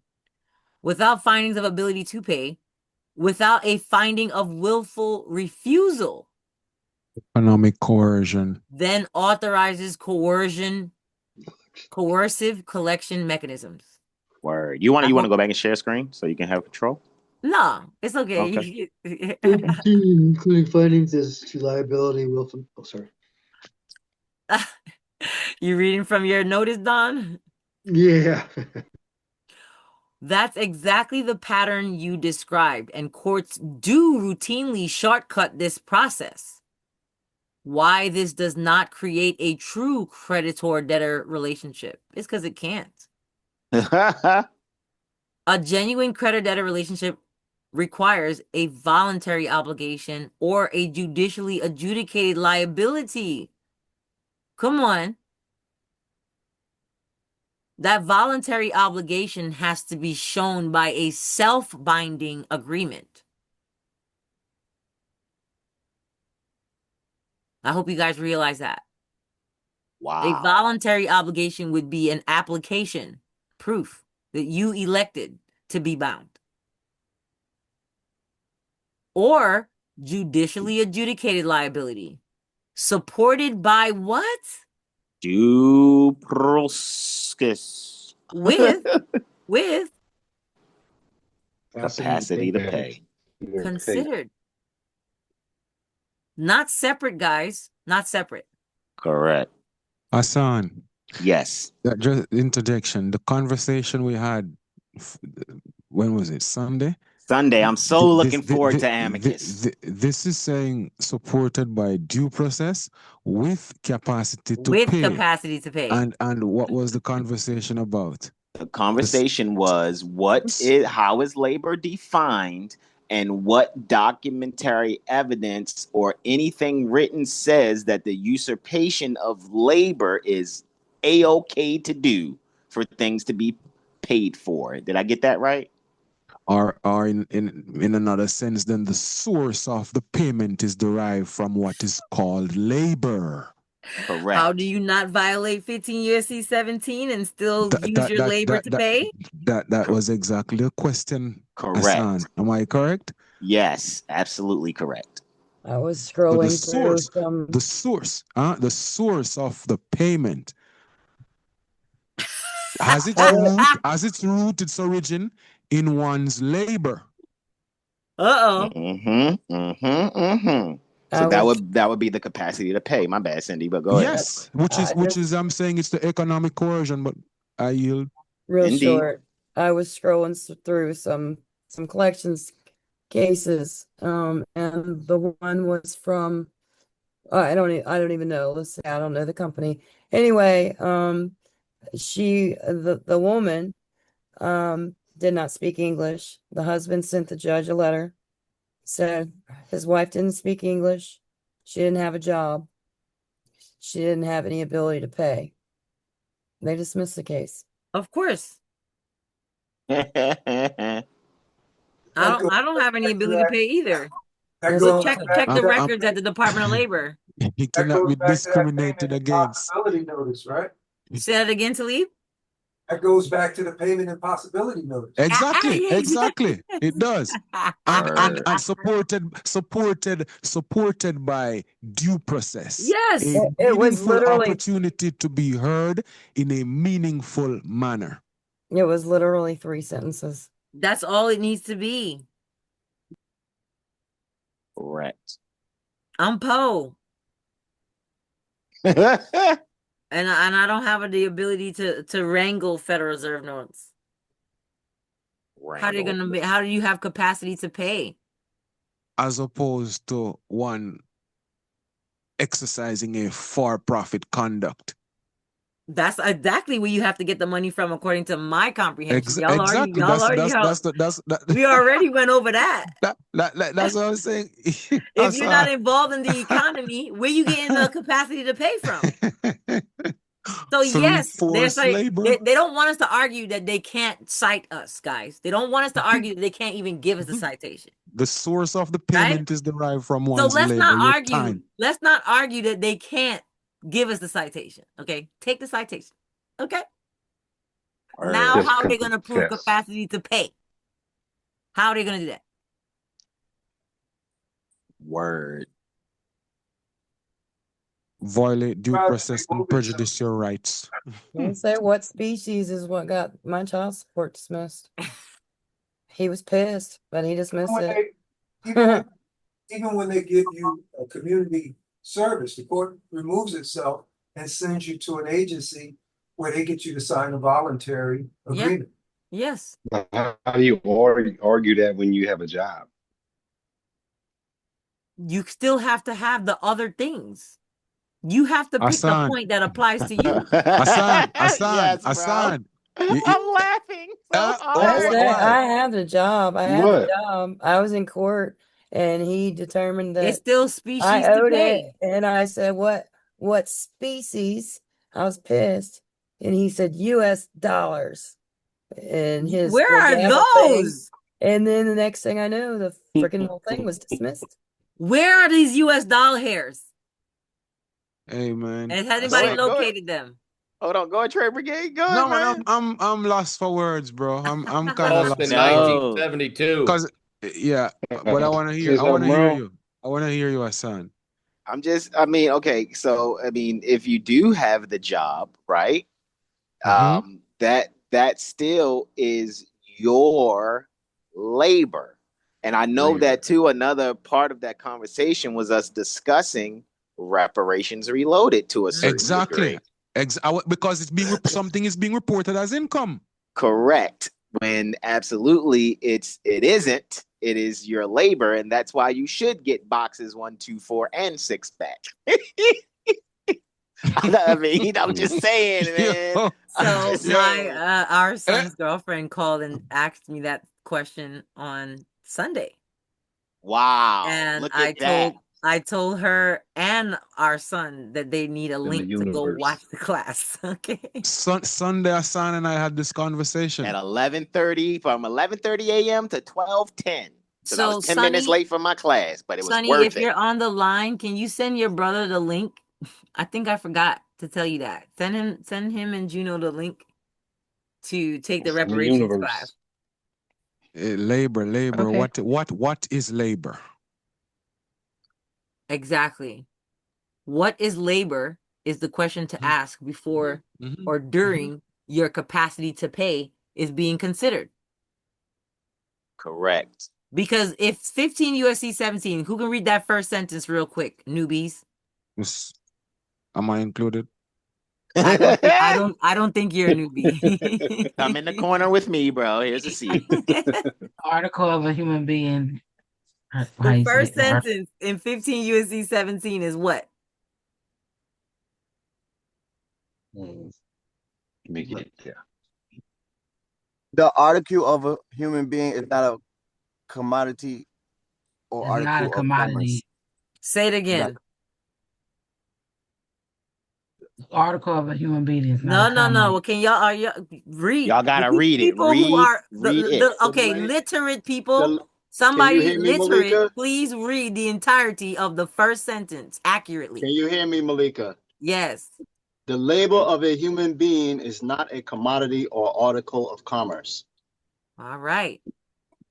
So if the labor of a human being is not an article or commodity of commerce, how can they otherwise prove your capacity to pay with what you receive for your labor, which is not an article of commerce?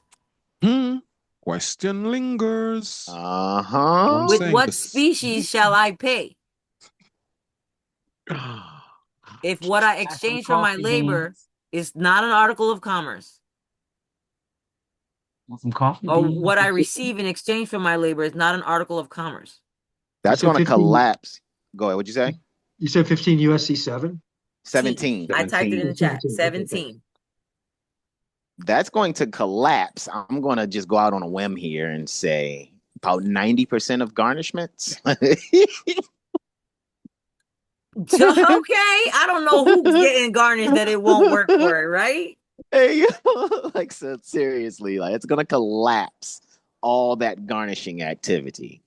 This is why we're realizing, like, we don't even have to argue the person thing. Okay, I'm the person. Let's get that due process, though. And the due process, hey man, I'm just saying. This is one of the things that they skip past every time. Shortcuts. Because they want exactly the shortcuts. Even if you were to be a person, we're not arguing the person, but even if you were to be a person, you're entitled to a due process. Exactly. That's the whole thing. That's the bottom line right there. That's the beginning. That's what it is. Yeah, we don't want to talk about the human being being ambiguous. We could talk about something due process else is not. Due process is not. Judicial adjudication is not ambiguous. Judicial adjudication is clear. Due process is clear. Capacity to pay is clear. Administrative defaults do not automatically satisfy these conditions. Don't let them do it, guys. Don't let them do administrative defaults and claim administrative defaults has met these conditions. So when courts list themselves as creditors after default, they have created a statutory collection posture, not a what? Constitutional debt. Read not why. A constitutional debt. This is why. Go ahead. Start with this is why. This is why. Jail for non-payment requires extra findings. License suspension is treated as civil coercion, not punishment. And federal courts repeatedly intervene at the enforcement stage, not the citation stage. Because the enforcement is really the due process, the violation. Yes, it basically the says enforcement you can versus the regulation. It stops at the regulation. Exactly. Enforcement stops at the regulation. I'm starting to see that. That's why all wars were happening how they happen. I'm pretty sure if we went and analyzed as many wars as we could, I'm pretty sure that the culprit is enforcement where none could actually be done.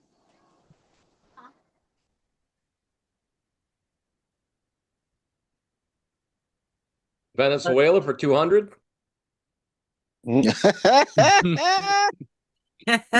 Only 200, I guess, on discount now.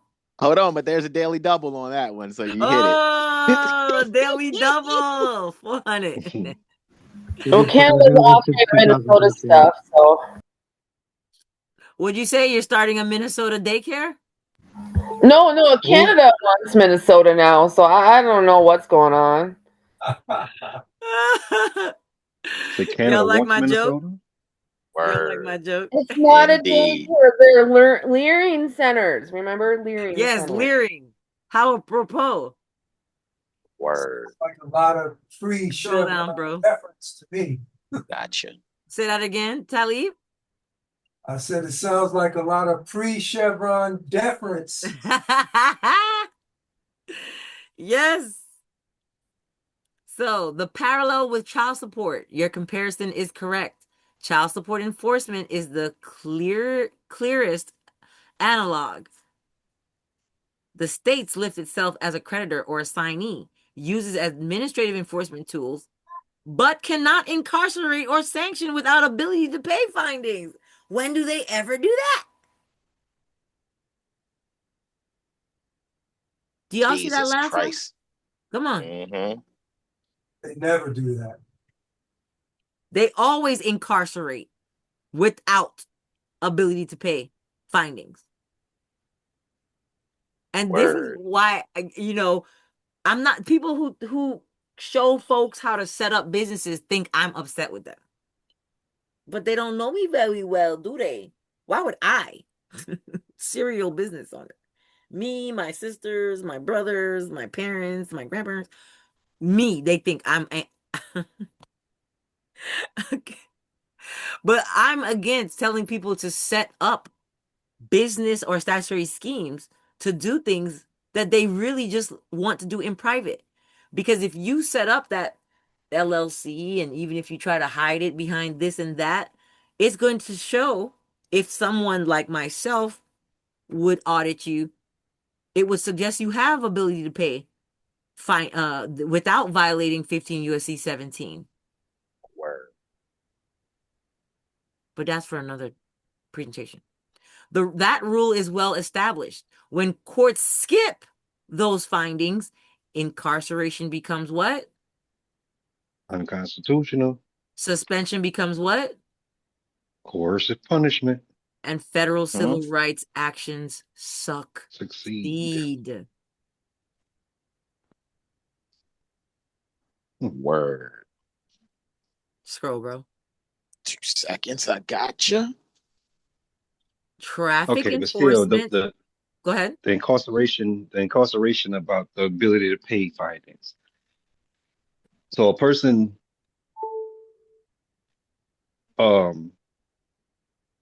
dealing with CPS, I mean not CPS, child support.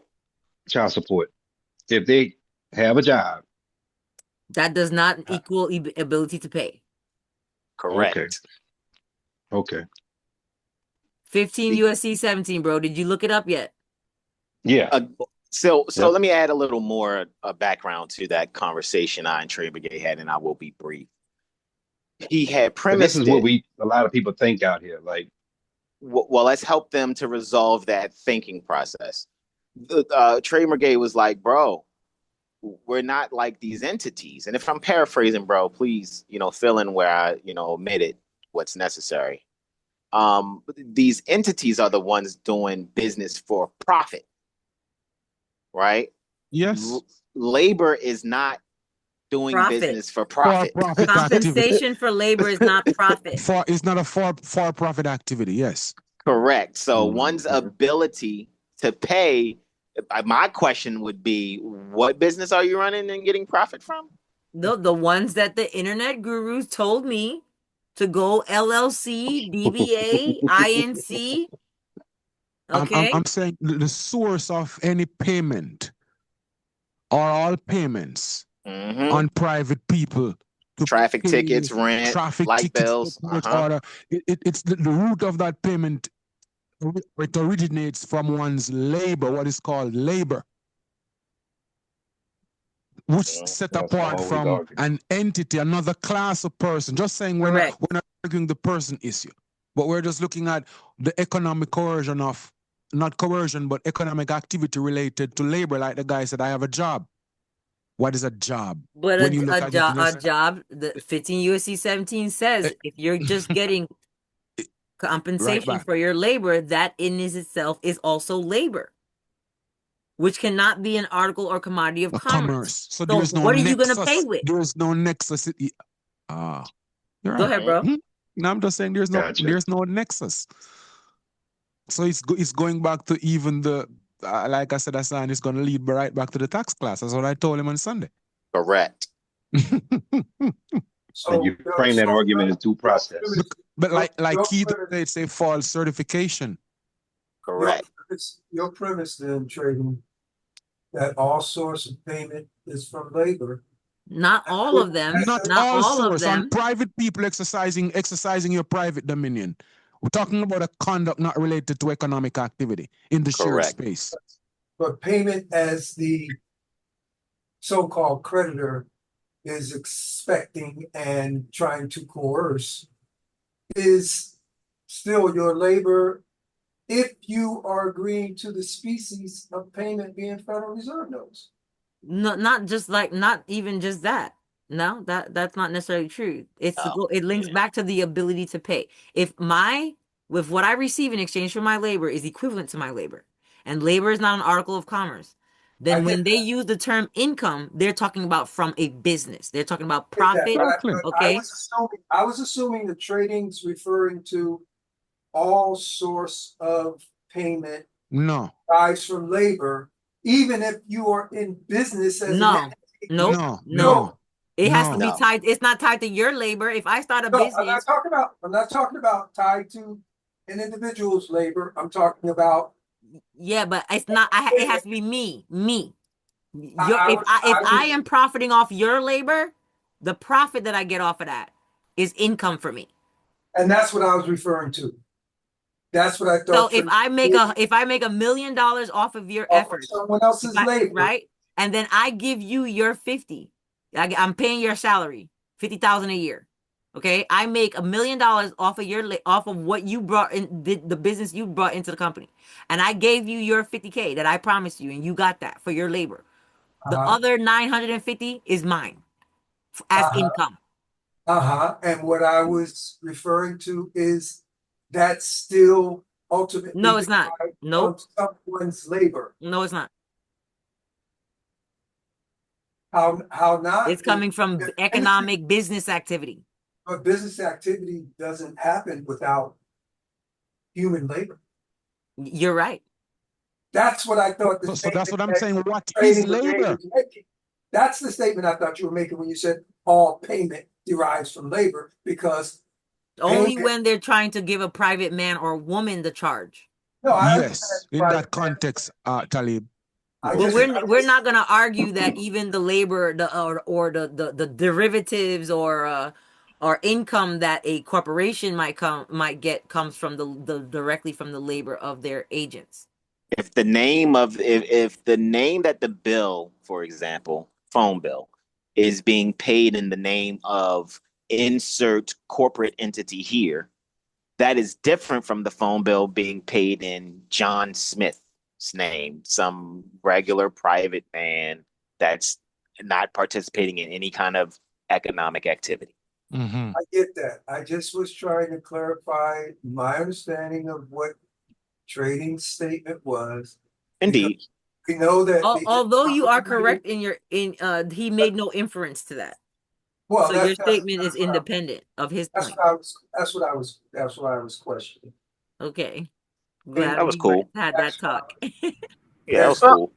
Remember when they kidnapped my Ryan and they held him and the judge was going to fine him, and I filed inability to pay, and I used that wonderful Minnesota statute, and the judge dismissed his case and he owed nothing.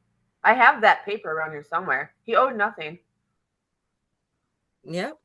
You sent the notice of what? I took the inability to pay. All right, guys, we got 10 minutes. Why courts rely on deference? That's awesome, Sharon. Make sure you get us that receipt. Why courts rely on administrative deference here? Courts justify this practice by assuming. It's very important that we see this says assuming. Assuming, not proving, guys, not alleging and proving, assuming. Default equals consent. Silence equals agreement. Non-payment equals refusal. Some people that are victims of this are doing the same thing too. Those assumptions are administratively convenient, but constitutionally fragile. Fragile. That's why our mere notice is pushing them over. Post-deference jurisprudence increasingly rejects this shortcut. Go ahead, Don. I was just saying, and now we're adding them the burden of proof is for them to prove that we have the ability to pay. And that they gave us full due process, meaningful opportunity, not drag us into a venue, let's say, for example, like landlord-tenant court, using that venue to steal our title because that venue doesn't allow for the argument of title, not because it's a real landlord-tenant relationship. That's abusive process because it's administratively convenient. But that's what makes it constitutionally fragile. How to articulate this in court, because I know that's what you guys are here for, right? Word. And of course, we're articulating it in court, but we're typically writing into the court. Except for those that have to be in court. I mean, if you dragged in there. Yep. Clean, non-inflammatory language. Here is precise framing that survives judicial scrutiny instead of being ignored, instead of being summarily rejected instantaneously because we want to win on proving that we are a Georgianite. Here is the precise framing that survives judicial scrutiny. The court's designation of itself as creditor reflects administrative collection authority, not adjudicated debtor liability. When the state seeks to enforce payment coercively through referral to collections, license suspension, or threat of bodily restraint, due process requires individualized findings of ability to pay and willful refusal, both both okay, individual findings of ability to pay and willful refusal. Absent such findings, enforcement exceeds regulatory authority and violates constitutional limits.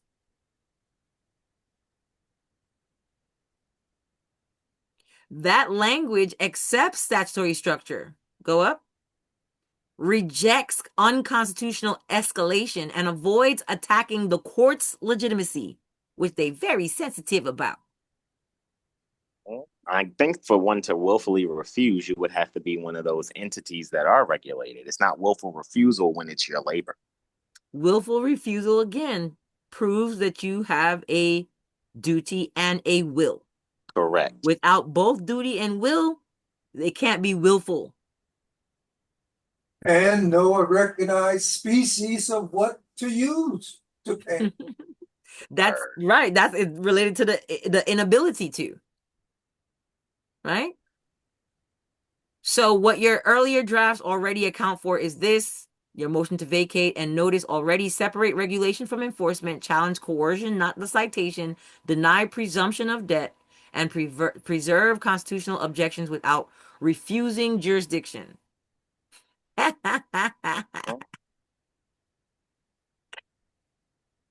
is actually how you neutralize the court as creditor maneuver. Repeat that, por favor. It sounded so wonderful. It's on the screen. Y'all can screenshot it. It's right here.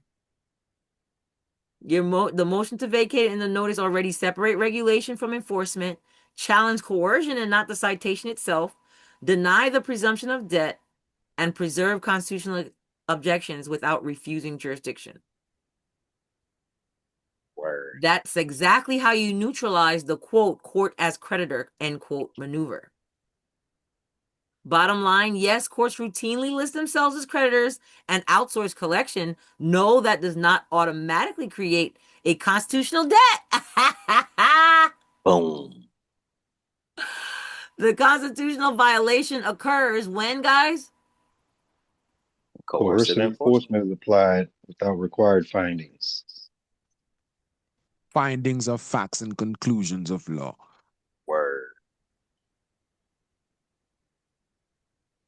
Where your argument is the strongest and where courts are increasingly what? Maimed. Yes. Prompt. Since Congress never created a national monetary system, how would any private person pay? Guys, we got to stop right here. But don't use Maine, that's inflammatory language. Well, it doesn't say it actually. He just inferred that from the definition of I know, I'm being facetious. It's inflammatory to say you've been maimed. We're not going to tell them that they're vulnerable either. I mean, we Word. might. Shit. We're just going to exploit their vulnerability. That's what it is. Respectfully. Judicially. All right. So you said we'll stop here? I want to right. give you guys more, but I can't. Yeah, I ain't gonna front. We're gonna be running a session together, but separately. Because I gotta make sure I gotta open my Zoom too. And thank you to the friend-in-law that's waiting so patiently. I know. They're in class too though right now too. So we're late together. Oh, maybe we should go overtime then. I'm just kidding. Peace, you guys. Peace. Gratitude for everybody who participated, both on TikTok and in the Zoom. Hope you guys enjoyed it. I hope it was newbie enough for people to grasp it if it were your first time visiting with us. Word. I know people will want to reread, but that's the point of the video. Reread, rewatch. You'll get it all. Okay. Word. So until next time, hopefully you guys will qualify to be in our Thursday meeting if you're not. And I promise to, if you guys can remember where we ended. Anybody remember where we ended? We can continue next Tuesday. The separation, what the notice is on the vacate, that's where we stop. Let's say. Okay. If y'all remember, we'll continue right there on Tuesdays. Word. Peace. So continue to be vigilant, my people. Continue to ask people about their receipts that show that any of their pontification has assisted themselves or anyone else.